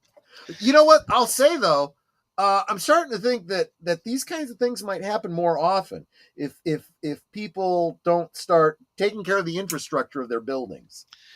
And hopefully not during a Minecraft movie, because people wouldn't even notice. Oh gosh, that's terrible. Anyway, That's terrible. In an unfortunate example of life imitating, our Argentine moviegoers retreated to an unwitting immersive experience as they screened Final Destination Bloodlines, with the theater ceiling collapsing mid-movie. The incident took place last week at Cinema Ocho La Plata, capital city of Argentina's Buenos Aires, according to Argentine digital publication Infobae. During a May 19th 9 p.m. showing of the sixth and latest installment in the horror franchise, which sees its protagonist stalked and eventually captured by death via bizarre accidents. Around 40 attendees had their viewing experience cut short as the roof of the number 4 let down debris. A really loud noise was heard. 29-year-old Fiamma Villaverde, who went to the screening on a whim with her 11-year-old daughter and a friend, told the outlet in Spanish. At first, we thought it was part of the movie because we were so engrossed, but immediately after a piece of rubble fell on me, she said the pieces struck her in the shoulder, back, knee, and ankle, adding, "It didn't hit my head because I was slightly leaning over the armrests." Video captured at the scene depicts a significant hole in the ceiling and debris on the floor between the aisles. Commotion can be heard as attendees chattered amongst themselves in the audible shock. Per local reports, the theater did not provide a statement regarding the incident. Moviegoers theorized the city's heavy rainfall could have contributed to the damage. For her part, Villaverde said that she is planning to file a complaint and has contacted a lawyer after missing days off work due to her severe bruises and an X-ray that diagnosed her with trauma from the blow. Well, I hope you get that sorted. That's awful. Release. Okay, so yeah, so I will say that as long as no one died and no one was seriously injured, that's a good thing. But that comment about recent rains, okay, but these buildings are supposed to stand up to rain, which tells me there was probably some roof damage to begin with. There was some rotting away of material, lack of upkeep. Just saying. But here's my prediction.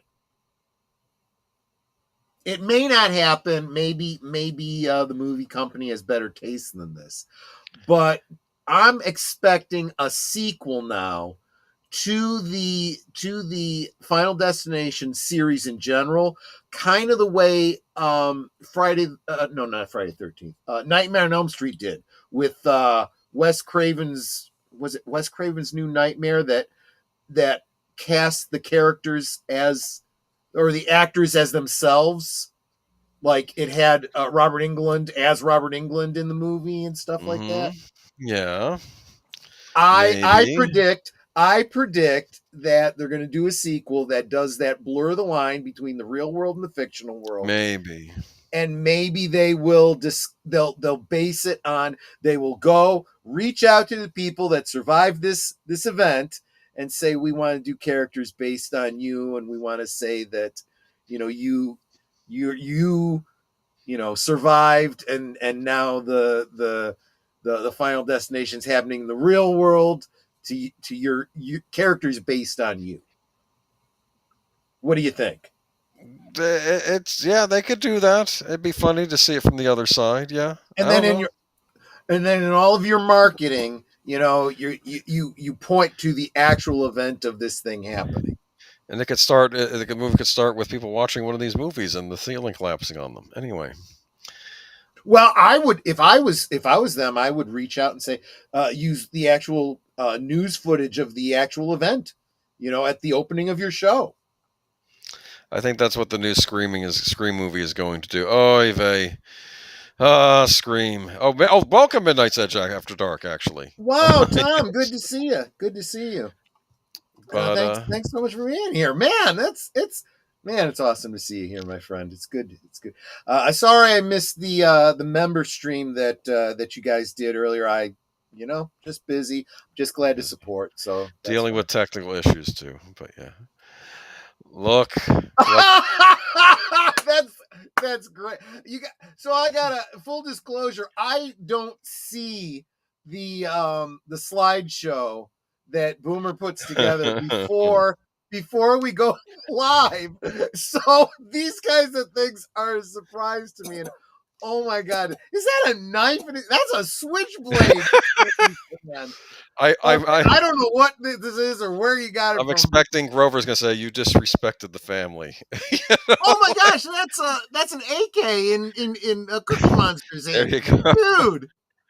Oh, if you want something funny, they like doing overdubs of Sesame Street. These are early. This is early YouTube days. Overdubs of Sesame Street characters with Martin Scorsese movie dialogue. That was always a thing. Just like they had Bert and Ernie reenacting like Joe Pesci and Robert De Niro from Casino. That's funny. Brilliant. That is just brilliant. All right, so but apparently Elmo hits Trump in lawsuit alleging blatant discrimination. What? This is from Marc Malnekoff. It's from MSM. President Donald Trump has become persona non grata on Sesame Street as PBS launched a lawsuit to block his federal funding cuts to the broadcaster. PBS and a public TV station in Minnesota filed a lawsuit in U.S. District Court in Washington on Friday, accusing the MAGA president of blatant viewpoint discrimination. The New York Times reported the suit comes after Trump signed a May 1st executive order axing all funding for PBS and NPR, alleging bias in their reporting. PBS lawyers hit back against Trump in the filing, arguing that the proposed cuts violate laws forbidding the president from serving as the arbiter of its content, which include kids-focused learning shows such as Mr. Rogers' Neighborhood, Elmo's World, and Sesame Street, which has since found a new home on Netflix. Wait a minute. With all due respect, didn't Fred Rogers pass away a while ago? Yeah. Okay. Like, are they showing repeats? They may be. I don't know. Okay. According to the lawyers, those laws also covered attempting to defund PBS. The executive order makes no attempt to hide the fact that it is cutting off the flow of funds to PBS because of the content of PBS programming and out of a desire to alter the content of speech. The complaint read, "This is a blatant viewpoint discrimination." New York Times reported that around 60% of PBS's $373.4 million annual budget comes in the form of grants from the Corporation for Public Broadcasting. The nonprofit organization spends over $500 million annually in public media and receives its funding from Congress. Interesting. According to PBS lawyers, Trump's executive cut would destabilize around 61% of the budget it receives from local station dues for its programming. PBS CEO Paul Kerger called Trump's order blatantly unlawful. In a statement, PBS News reported that a spokesman for the broadcaster said it was necessary to take legal action to safeguard public television's editorial independence and to protect the autonomy of PBS member stations. Similarly, NPR also sued this week to block Trump's executive order, New York Times reported. Okay. So let me weigh in on this, and keeping in mind that I am not a lawyer, I don't even play one on YouTube, so don't take anything I'm saying as legal advice or anything like that. Yes, just my personal opinion. I've always said that when someone else pays the bills, they're the ones that get to call the shots. And if you're taking a handout, if you're taking public dollars, the public gets a say in what you do. You do not have a right to those public dollars, as the BBC recently found out over there on the other side of the pond there. So if the administration says, we're cutting off your funding, we're not giving you any. Just remember, you're not entitled to it. And if you're concerned about your First Amendment rights, just remember the government, the guys paying your bills, don't have a First Amendment right. The individual has the right. The individual has the right. So if you are privately funded by, for example, the Corporation for Public Broadcasting. Despite its name, it is a corporation, right? It is a corporation. Yes. That corporation can give you money, absolutely. It's their money to do with as they choose. But guess what? We, the people, are the ones that control the purse strings of the government, our tax dollars, and you are not entitled to it, Sesame Street. So just saying, you want your First Amendment rights, pay for it yourself, and no one can say anything. In But defense, when the government is paying for it, you don't necessarily have that level of freedom. In defense, I don't think Elmo got involved in this. Yeah, it's I think Elmo is not. They obviously do that, but it's funny though, because the people behind these shows actually use these characters to promote their messages. So it is from the children's point of view, as if Elmo is the one saying. So what does PBS have? Now, to be fair, I do watch some PBS shows. I watch Masterpiece shows. I'm a big fan of All Creatures Great and Small. Well, I will say that, which is actually a pay for ITV show in England. It's not even a BBC show. It's a ITV show. So it's probably a licensed thing. The PBS affiliate probably pays a licensing fee to show it. And keep in mind, when you're watching these PBS channels and you hear them say something like, this is paid for by the Corporation for Public Broadcasting, and a grant from this company, and a grant from that company, and a grant from the other, and by donations by people like you, and then they're asking for you to pledge. And I've pledged money to public broadcasting. Right. When did I do that? I did it on Sunday nights during Doctor Who. And I said, I am specifically giving you these funds because I expect you to continue to pay for episodes of Doctor Who, because once Doctor Who leaves your channel, you will no longer be getting my donation. Boy, I remember that. I remember when they had those funds in New Jersey, and you're like, if you want to keep your Doctor Who, I'm just saying, we may not be, if we don't reach this mark. Remember the markers? And they would have the markers on there. They have to reach a certain amount. And I remembered it was like you would get this free mug or something.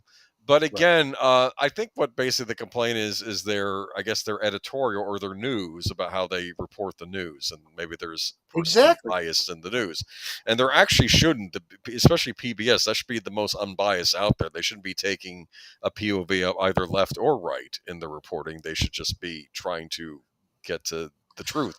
So. And that Robert's Infinite Realms brings up something that has bearing on this, and this relates to our article from before.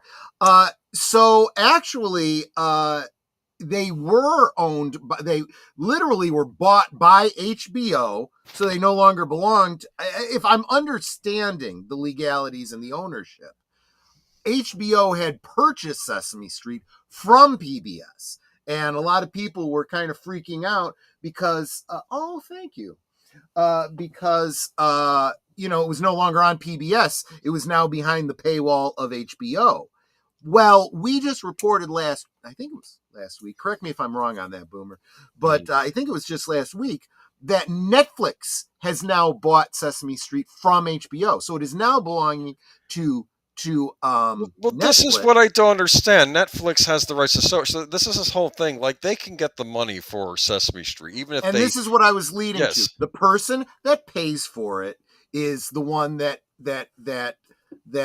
gets to say what they do. Now, I'm sorry. Are they still getting PBS dollars? Is Netflix receiving PBS dollars for one of there's a whole other legality thing that goes into that, I think. But if Netflix owns them, then you can put out whatever message you want, and you can claim First Amendment rights, but you get $0 from government funds because you are owned by Netflix, not PBS. And PBS is a whole different ball of wax. They're. Netflix can pound sand if they want government money for Sesame Street. Oh, Mm-hmm. what if they got government money for Sesame Street and then they put it into more Cleopatra-style documentaries? I'm sorry. I was just thinking that. Or Cuties Part 3 or something like that. I'm just... PBS often behaves like an arm of the government. Nowadays, PBS acts like the information arm of one political party. Yeah, well, they shouldn't be doing either. They're supposed to be... Yep. Don't get me started on NPR. I have my own thoughts on NPR. Especially Let me just say, socialists think they have a right to your money, and you just remember that. Did you see the Margaret Hoover? I don't typically talk politics. The Margaret Hoover interview with Bill O'Reilly. It was terrible. She kept yelling at him over the fact that he had some bad things to say about Herbert Hoover because that was like her great grandfather or something. And it's like, you know, I'm sorry, but you know, the public discourse does not care about your feelings. The public discourse doesn't like Herbert Hoover. I'm sorry. Yeah. And he was a Republican. They still don't like him. I'm just... All right, moving on, though. Yeah, but I do like that picture. That's an old internet picture, isn't it? Wasn't that circulating like 20 I years actually ago? don't know. I think I don't actually know. Look at that. Look at that. They look terrifying, don't they? Kinda. Wait till they go public domain. The horror movies will come out for that. All right. Yeah. Wheel of Time canceled. Oh boy. Yeah. Wheel of Time canceled by Prime Video after 3 seasons. States deadline. Good riddance. I think it's 3 seasons too long. Prime Video will not be renewing the Wheel of Time for a 4th season. The decision, which comes more than a month after the season 3 finale was released April 17th, followed lengthy deliberations, as often is the case in the current economic environment. The reasons were financial, as the series is liked creatively by the streamer's executives. The TV adaptation of the book series by Robert Jordan and Brandon Sanderson, co-produced by Sony Pictures TV and Amazon MGM Studios, is a high-end, pricey fantasy drama which ushered in the genre on Prime Video, later joined by Lord of the Rings, The Rings Power. Starring Rosamund Pike, The Wheel of Time got off to a strong start in 2021 as Prime Video's most watched series premiere of the year, and one of the platform's top 5 launches of all time. 3 seasons in, the series has remained a solid performer, but its viewership has slipped, with the fantasy drama dropping out of Nielsen's top 10 originals charts after the first 3 weeks of season 3, while staying on the list for the entire runs of previous 2 seasons. So what happened in season 3? I've not been following this series. I have no idea, because I know fans of the show were not happy about this. I am definitely not. Series. I am definitely not the target audience for this, because I've never read the Wheel of Time to begin with. From what I've heard, fans of the book series consider this a travesty. Well, good. Then it doesn't deserve my time. If I'm interested, I'll go read the books. Yeah, go read the books. Yeah, the Nielsen rankings reflect U.S. viewership. Renewal decisions are made based on how the show does all around the world. Wheel of Time is a global title. Did rank number 1 on Prime Videos in multiple countries with most recent season. So the season 3 overall performance was not strong enough compared to the show's cost for Prime Video to commit to another season, and the streamer could not make it work after examining different scenarios and following discussions with lead studio Sony TV, sources said. With the cancellation possibility in the show's passion fan base in mind, the season 3 finale was designed to offer some closure. So the news would be a gut punch for fans who have been praising the latest season of the series' best yet creatively. If it's the best, why did the ratings go down? Yeah, I mean, I'm sorry, but there just weren't enough of you to keep it alive. So, yes. If you feel that strongly about it, go out there and get all your friends to start watching it. Otherwise, oh well. Season 3 literally copied Dune. Oh, don't get me started on the Dune HBO series. Oh no. I haven't talked to you about that at all on here, have I? I did watch that Dune HBO series. The Dune HBO series? Yes, the prequel Dune series on HBO Max. Oh, sorry, it was on Max, not on HBO. Oh, okay. It wasn't HBO Max yet. It was still Max at the time. It was Dune Sisterhood of something. Dune this. I don't remember what it was. It was the prequel series. Right. It was based on the Son's book or whatever. Yes, which I never liked the books. That came out from the Sun, so I probably wouldn't have liked it anyway. just know there's so many problems I had with that series. Fans of the book thought the show was hot garbage because they changed so much of the characters and fundamentally changed the way magic works in the world. Well, they can do their own thing. Why bother following the source material? Do tell Boomer what about the Dune series? This is a problem, and I don't know if this is a problem with modern television. You have to indicate to me watching when you're showing a flashback. Because Yeah. when you have younger actors playing versions of characters that are older in the current era, and you don't say 20 years prior, or put sepia tone, or do something to indicate you're in a flashback, I'm getting confused and I don't know what's going on. Are these new characters? And I finally, oh no, these are younger versions of these older Bene Gesserit ladies. But I Right. didn't know that at the time because it's confusing as all get out. And it's just, I also thought the whole point of Dune is that the AI wars happened and no more AI, but why does AI keep cropping up on this show? Because unless that was in the novels. Maybe that was in those prequel novels too. I don't Yeah, know. well, I didn't here's the read them. Yeah. problem. Dune Prophecy, thank you, deleted scenes. The That's what way that the Butlerian Jihad is depicted retroactively in the original novels, and the way they were then covered by the Sun, there's some discrepancies there. So what I'm getting at is, yes, they're probably drawing from source material. They're drawing from the source material that the Sun wrote, Herbert's son. Yes. And that was already straying from what his father had written. So now, of course, you got these people that go, well, this is fiction. We can make up whatever we want. No, you can't. That's not how, an IP like this works. Yeah, Nerd Cookies has some good videos about Dune, especially that Dune series. Nerd Cookies really knows her lore. Yes. Yes. Speaking of HBO series. Oh wait, no. Here's a screenshot from the new Harry Potter. I'm kidding. I skipped ahead. Okay, let's go back to. I wouldn't be surprised. That would make sense. Okay, no. This is not that. So I lost my place in my notes. Sorry. Coco Melon. Yeah. Coco Melon, not Harry Potter, to move from Netflix to Disney Plus. Thank you, Marc Malnekoff. The animated series Coco Melon will be moving to a new streamer. Hollywood Reporter has learned that Disney Plus has picked up the popular preschool show starting in 2027 after Netflix declined to renew the Coco Melon license. Sources told at THR, the Hollywood Reporter, that Netflix chose not to renew its Cocomel license due to a decline in viewership. The show has been with the streamer since 2020. Despite airing four new seasons in 2024, the preschool series viewership declined by nearly 60% from 2023 H1 to 2024 H2, according to the streamer's semi-annual reports.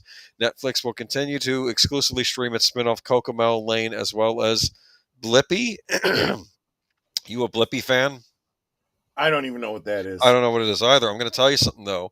When you say that you're the home of Coco Melon, and now I have to have two streaming services to watch the full Coco Melon expanded universe, Coco Melon original, but Coco Melon Lane is on your channel.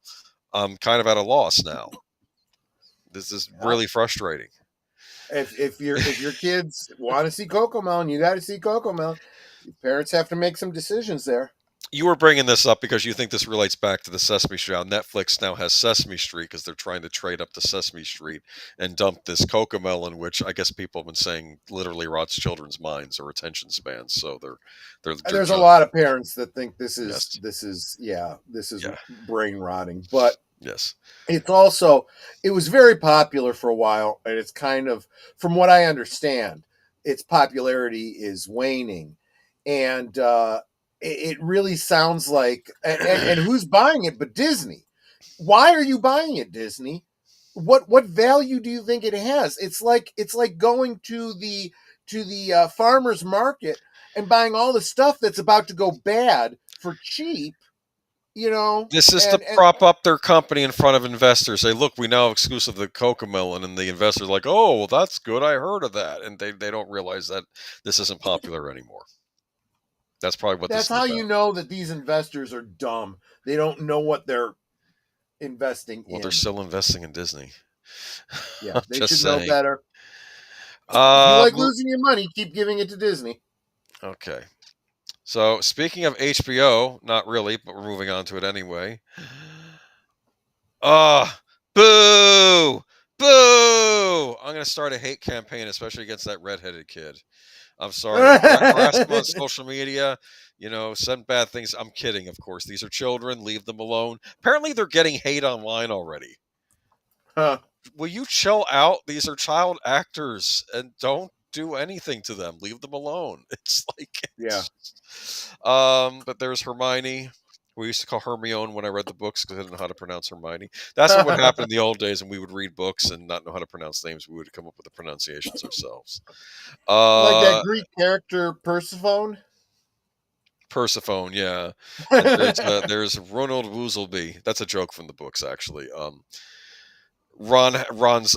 think Ron's wand got messed up. Someone was trying to sign one of his textbooks or something. He wrote Ronald Woozleby, and then I think Harry Potter had it after he was doing something bad. And he says, "Let me see that book you had." And he hands him the book that Ron had, and he says, "Ronald Woozleby," and he says, "Yeah, that's my nickname." That's what Harry Potter says to Snape. He says, "I think you're a liar, Harry." She kind of looks like a young Alice Cooper.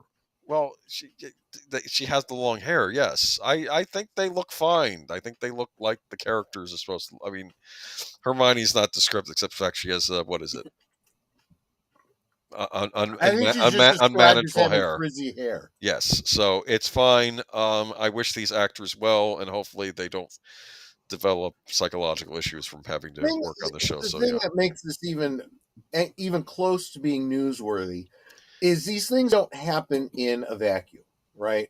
So there is a perception, fairly or unfairly, that perhaps there's another race swap going on here, which I think nobody would have even said anything about had there not already been a much more egregious race swap for another character.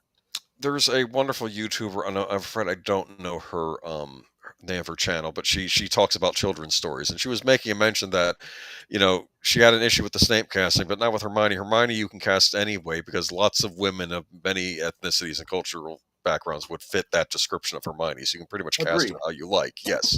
So, and sorry, Boomer, they may be kids, but they signed up for this, and they're going to be actors that got to learn how to deal with this stuff. Dude! I'm just saying, wait till they're 18. I'm kind of the feeling that you're not wrong, but at the same time, I'd like to think we're better than that. Parents also have to get involved and protect their children from any types of things online. Get off of social media. Get them off of social media. Well, look, I'm going to say that for anyone of any age. If you are an actor, if you're a celebrity of some kind, you might not actually want to pay attention to what people are saying on social media. You don't need to hear it. Just make a Harry Potter baby series like the Muppet Babies. Oh, the Muppet Babies. That's one of those things. I was just old enough that Muppet Babies kind of annoyed me a little bit because it made me feel like I saw that. Yeah. Sorry, Netter, just... wait. Say what you're going to say, because I was the right age for Muppet Babies. I grew up with the Muppet Show. You grew up with the Muppet Show, but not Muppet Babies, yes. Well, no, wait a minute. And during that time of watching the Muppet Show, we also had the Muppet movie, right? And there was this implied story of... how they met, how the business came into existence, and all that kind of stuff. The Muppet Babies simply doesn't work with that story. This idea that they all grew up together. No. And I know canon. I'm reading way too much into this. I know. I'm just saying that I was just old enough for it to bother me, I think I was old enough too where I realized, it doesn't make a lot of sense, but I watched it because it's on TV. You watch what was on TV because you're a kid hopped up on cereal sugar in the morning. Anyway, I remember I used to watch Muppet Babies, and I remember the episode where Kermit entered the Temple of Doom, and they used actual footage from Indiana Jones and the Temple of Doom as it was out in the movies. The problem is, this is why they're making Harry Potter. Why can't they make a TV show about Hogwarts with new professors and new students?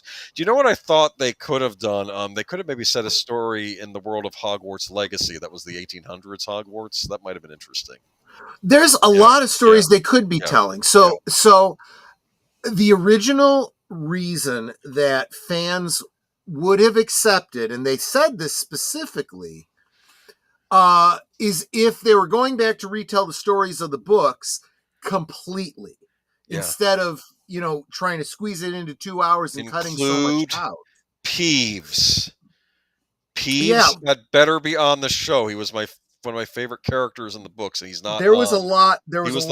He's not a ghost. He's a poltergeist. There's a distinction. There was a lot of yes, not only characters that were either cut out or minimized, or just story elements that were glossed over because of the nature of the 2 hour format. If you stretch that out to a whole season, you could do it all, and that's what people were hoping for.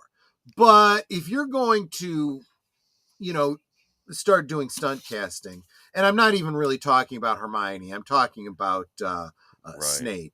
Yeah. I have no interest. Real quick, I want to say hi to Jeff Morris. Thanks so much for being here, Jeff. I am old enough that I made fun of anyone who likes the Muppet Babies. Thank you, Jeff. It wasn't a great cartoon. I'll admit that. It was not great.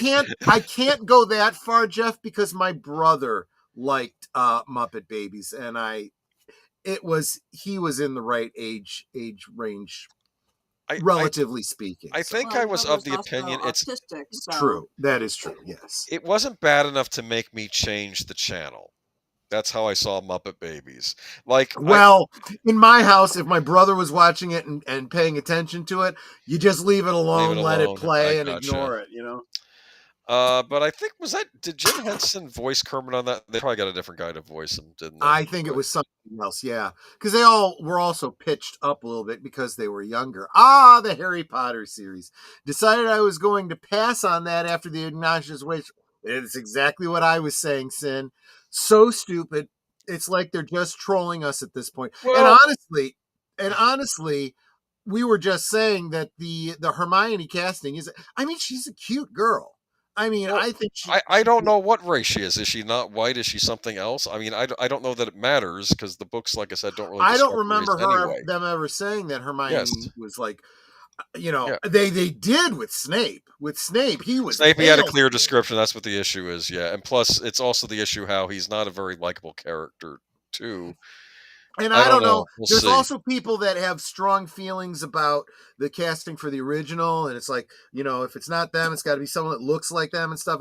I have become so soured to the actress that originally played Hermione that making her clearly somebody different is a positive in my book. Yes. With Harry Potter, I have the books, I have the movies. Can we do something new? Nothing bad toward the actors, but we should be doing so. We know why Warner's is doing it. They need money. An alternate universe. This is going to be an alternate history, and they're going to create a Harry Potter multiverse. I'm being sarcastic, of course. No, they tried that with Fantastic Beasts, and the prior Warner Brothers had messed that up when they got rid of Johnny Depp, but that was before, yes.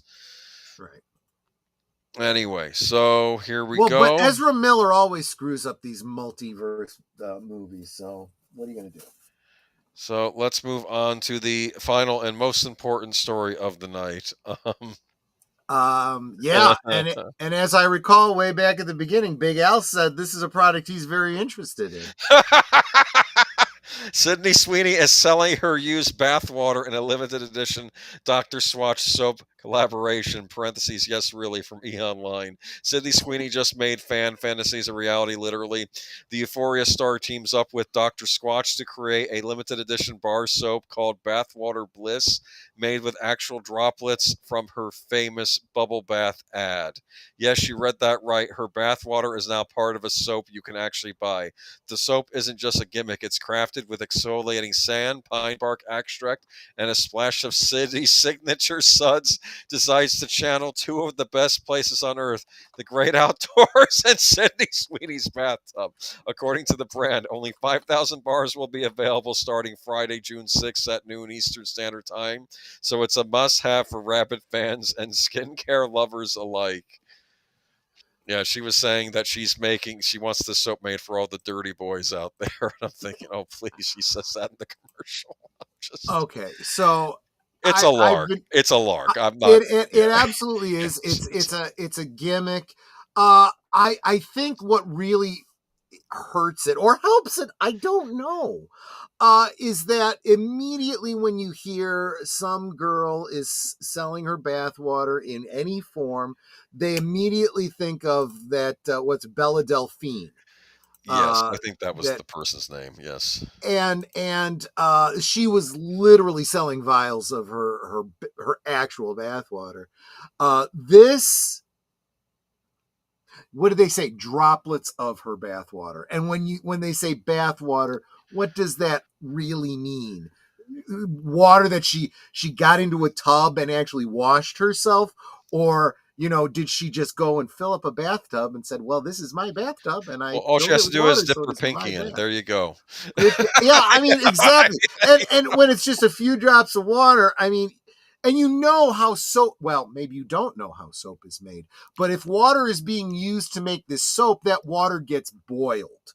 So there is nothing in that water. You lie. In your mind, in your fantasy, maybe you could argue that something in this once touched this girl. That this is just disgusting me. Even as I'm going down this sentence, I'm getting nausea. It's all we've got, man. Come on, it's as close as we'll get. Most of no, you got her movies. For crying out loud, she gets ass in some of these movies. Okay. I'm sorry, but you are some knuckle dragon law cube basement dwelling dweeb to buy this. Here's what it is, though. I will say I don't think Dr. Squatch. Hopefully they're not charging anymore for this something. Remember they had a Star Wars line for a while. Did you notice that? They had Obi-Wan and Yoda soap, and they had Darth Maul and Darth Vader soap. I think you could go to the light side or go to the dark side with our soap brand. It's like, and that's actually another reason why Big Al should be interested in it, because it's Dr. Squatch.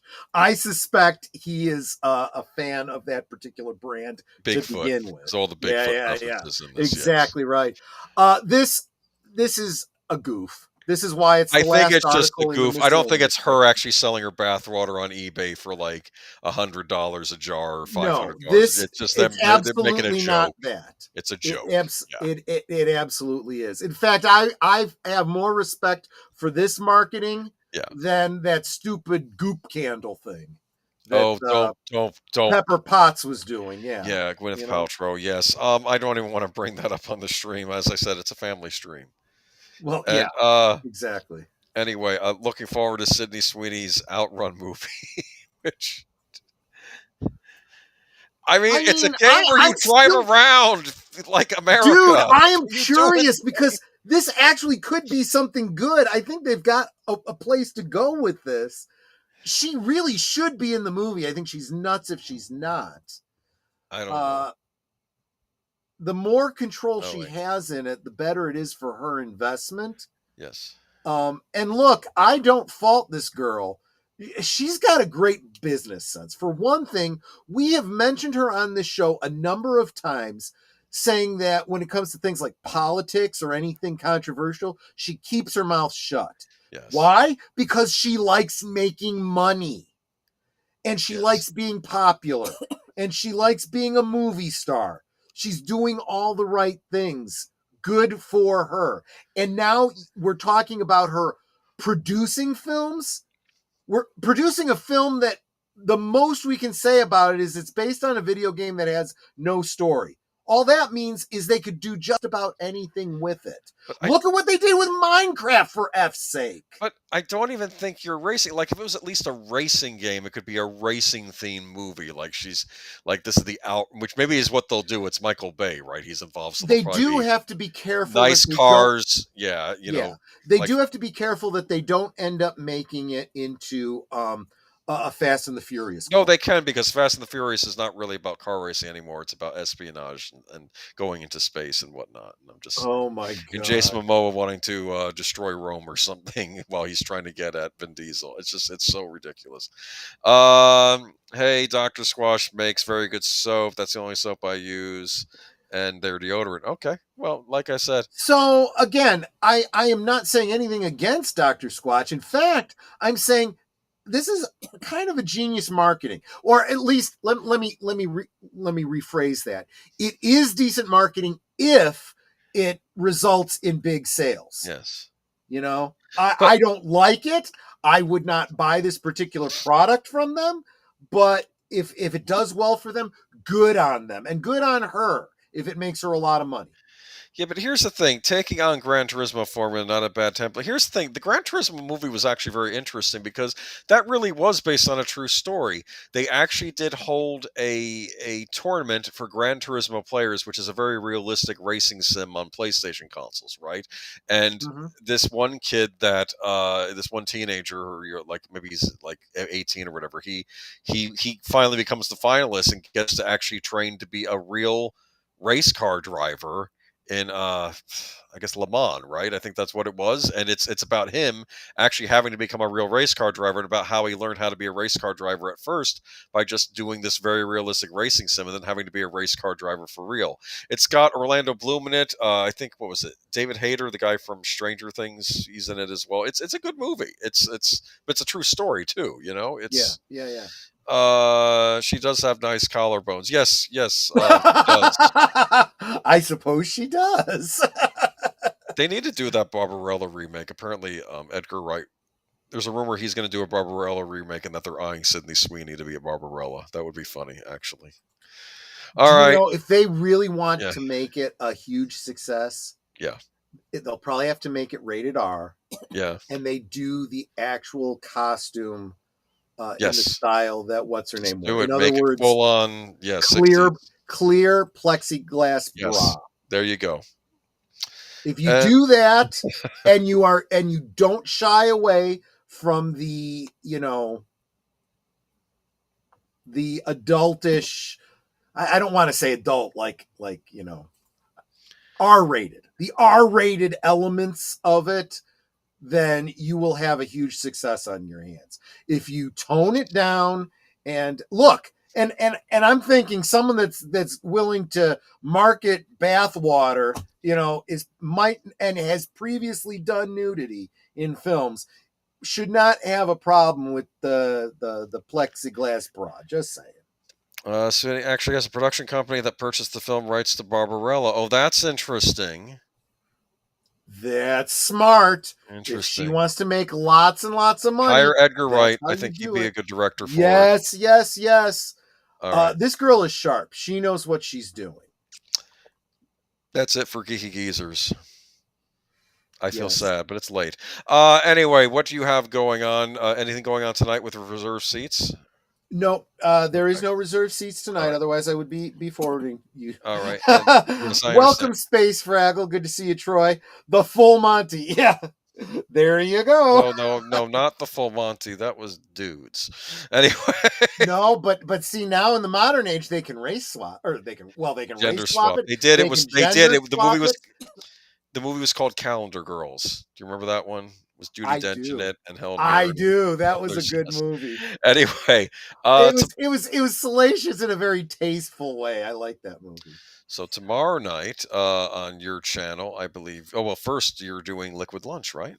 Well, yes. First Liquid Lunch, and I had a topic set aside for it. Now I'm drawing a blank on it. I think I was going to be talking about toys, and I don't remember what the topic is. I'll figure it out before lunch tomorrow. So, but okay. Liquid Lunch every weekday at noon Central. Oh, thank you so much, thank you, Lady Miss. Yes. Oh, we clicked on at the same time. Sorry. I just did it again. I'm not going to touch it. Just do it. Okay. Yes. There we go. And what I do like is that it does bring up the emojis so that you can see the blue hearts to encourage Netter. So every weekday at noon Central is Liquid Lunch for 1 hour. I've been getting a lot of great feedback about the show, so I'm going to keep it going. Monday night at 8 Central, 9 Eastern. For members of this channel, and if you're not a member, why aren't you a member? It's only $2 a month. Every week I put up a poll or ask for your input on what movie we're going to be watching. And this week, you decided that we are going to watch the original Lilo and Stitch from, was that 2002? That the original Lilo and Yes. Stitch came out? Okay. The one which actually has romance and it's all about family and the good stuff, instead of the modern remake, which I heard it and was not afraid to have an alien do a cross-dressing shtick. So yeah, that will I be. heard the remake's a travesty as far as, but I think it still did well at the box office because it did incredibly well at the box office, and unfortunately, that means Disney's probably going to learn the wrong lesson. They're going to run the wrong lessons. But I'll probably talk about everyone lock their doors. I'm sorry to hear about your apartment, dude. Yikes. Okay. Oh man, that's terrible. I'm sorry, man. All right. But actually, you know what? Maybe I'll talk about that tomorrow for Liquid Lunch because I got some things to say about that. But then Monday night, so yeah, that'll be a good lead into the Monday night members only stream. Yes. Lilo and Stitch. Yes. It followed immediately after on the channel Stark of Iron. I'm going to be a guest over on his channel his late stream that I believe is, let's see, 8. So it'd be 10 Central, I believe it is, 11 Eastern, over on Stark of Iron's channel. He's a great YouTuber. I think we're cut from the same cloth in a lot of ways. And I've been promoting out his streams for a long time. He's been promoting out my streams.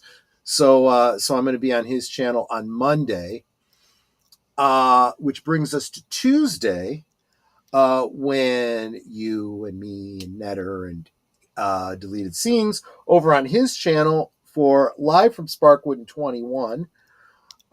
We will be watching the first half of the Dune.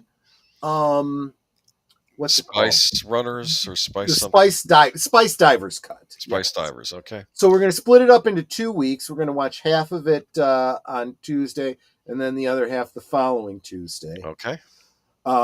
Again, we do feel that the Spice Diver cut is a better interpretation of what Lynch originally wanted to do. What actually the theatrical release of Dune was, David Lynch wanted to disavow completely.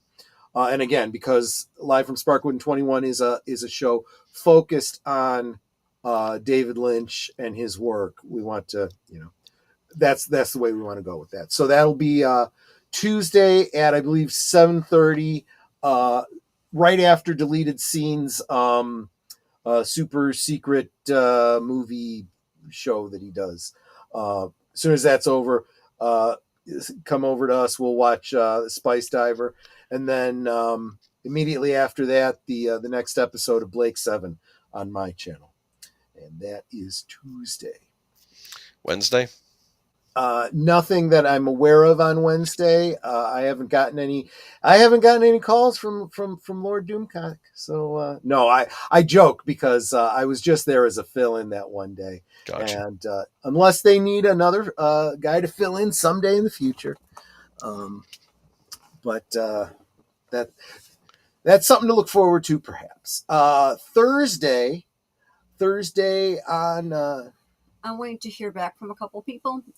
So right now I don't have anybody solid. So I guess we'll find out. Okay. So we're looking at, there will be a Thursday thing stream on Netter's Network at 9 Central, 10 Eastern on Thursday. I might just be talking to myself. But we'll see who she's going to be talking to. That's Thursday. And then Friday for Last Call, of course, all these people here on the that are currently in the panel will be joining me, along with James Reckert, an actor and all around jack of all trades in Hollywood. You might know him as the man hands of the famous Seinfeld episode, right? Yes. Everyone seems to remember, those hands at the restaurant breaking up the lobster. Yes. Yeah. And so we'll be, it was his hands that were, he was the stand-in for that girl in that scene.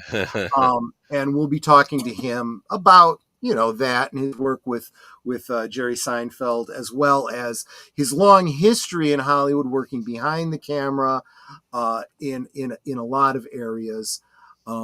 He's got a long list of IMDb, most of which is behind the scenes. I think a lot of you will really enjoy hearing about what goes into making shows and what goes into making movies, and how it's affecting how the modern Hollywood situation that we talk about a lot on this channel is affecting real people in that industry. Yeah. So we will be talking with him on Friday. And so I will pace myself a little bit more with my drinks. That brings us to Saturday on Netter's Network, where on Retro Cinema at 9 Central, 10 Eastern, we will be watching Frequency, right. It looks like she's pouring a drink. She was turning a dial. Okay. Frequency with Dennis Quaid. That is... who we just saw in the movie on Big Ass Channel. Cool. That's right. And wasn't it Dennis Quaid, and wasn't it Jim Caviezel? Yes, I believe so. Wow. Yeah. Wow. Because it's father and son, but they're communicating to each other through the radio. Through time, yeah. So, yeah, so they're both around the same age of their respective thing, yeah. Yeah, I love this movie. You'll like it because it's another time travel theme, actually. It's kind of time travel, yeah. But it is kind of time, not directly, but indirectly. It's not literal travel, but it is communication through time. So sending information through time. To catch a killer that was never caught, basically, yes. Exactly. Great stuff. And that's Saturday, and that brings us around to next Sunday with the next Geeky Geezer. We actually already have an article for next week, just because we couldn't get it in. Heck? I sent it to you today. Oh yes, the Electronic Arts executive has some thoughts on game players that like RPGs when they were developing Dragon Age. Oh my goodness, Troy's gonna have a field day with that one when we talk. I'm gonna have some things to say next week. I can already tell you that. Oh my goodness, yeah. We'll talk about that. But yeah, so it'll be good Geeky Geezers next week. And by this time next week, I will no longer own a currently relevant game console, unless you count the Evercade, because Switch will give way to Switch 2 by next Sunday, and I will. That's my newest console, so that's it. I'm officially are you still going to be able to make a boomer when it comes to game consoles this time next week? What am I still? Are you still able to play the games on your old Switch? I'm not getting a Switch 2. Oh, you mean you mean the Switch 2 games on the Switch? No. What? Can you still play the games you have on the Switch on your Switch when the Switch 2 comes out? Yes. Okay. Until Nintendo releases an update that says, hey, you want to play your games that you bought for this console, you got to buy a Switch 2 or defuncting your console. It'd be funny if they did that, right? No, it would not. Well, it'd be funny to me. It would be funny for me. It wouldn't be funny for me. No, I can still play my games on my Switch 2. There's still a couple games. Nintendo still has a Metroid game in the pike for the Switch 1. They are honoring that agreement. They're going to bring it out on the Switch 2 also, but they're going to bring it out on Switch 1. So there's still that. And that'll be. I'm officially going to be just running on old hardware now. That's me, old hardware. So there you go. Okay. All right, everybody. That's Geeky Geezers. I got my rants out for the week, and I am going to. Evie Muggs is going to be getting an earful. Let me tell you, I've already bashed them on X and tagged them, and. Well, maybe might be a topic for a future stream. Okay. It probably will be. All right. All right, y'all. Have a good night. Take care, everyone. Bye-bye. Bye-bye. Outro. There we go.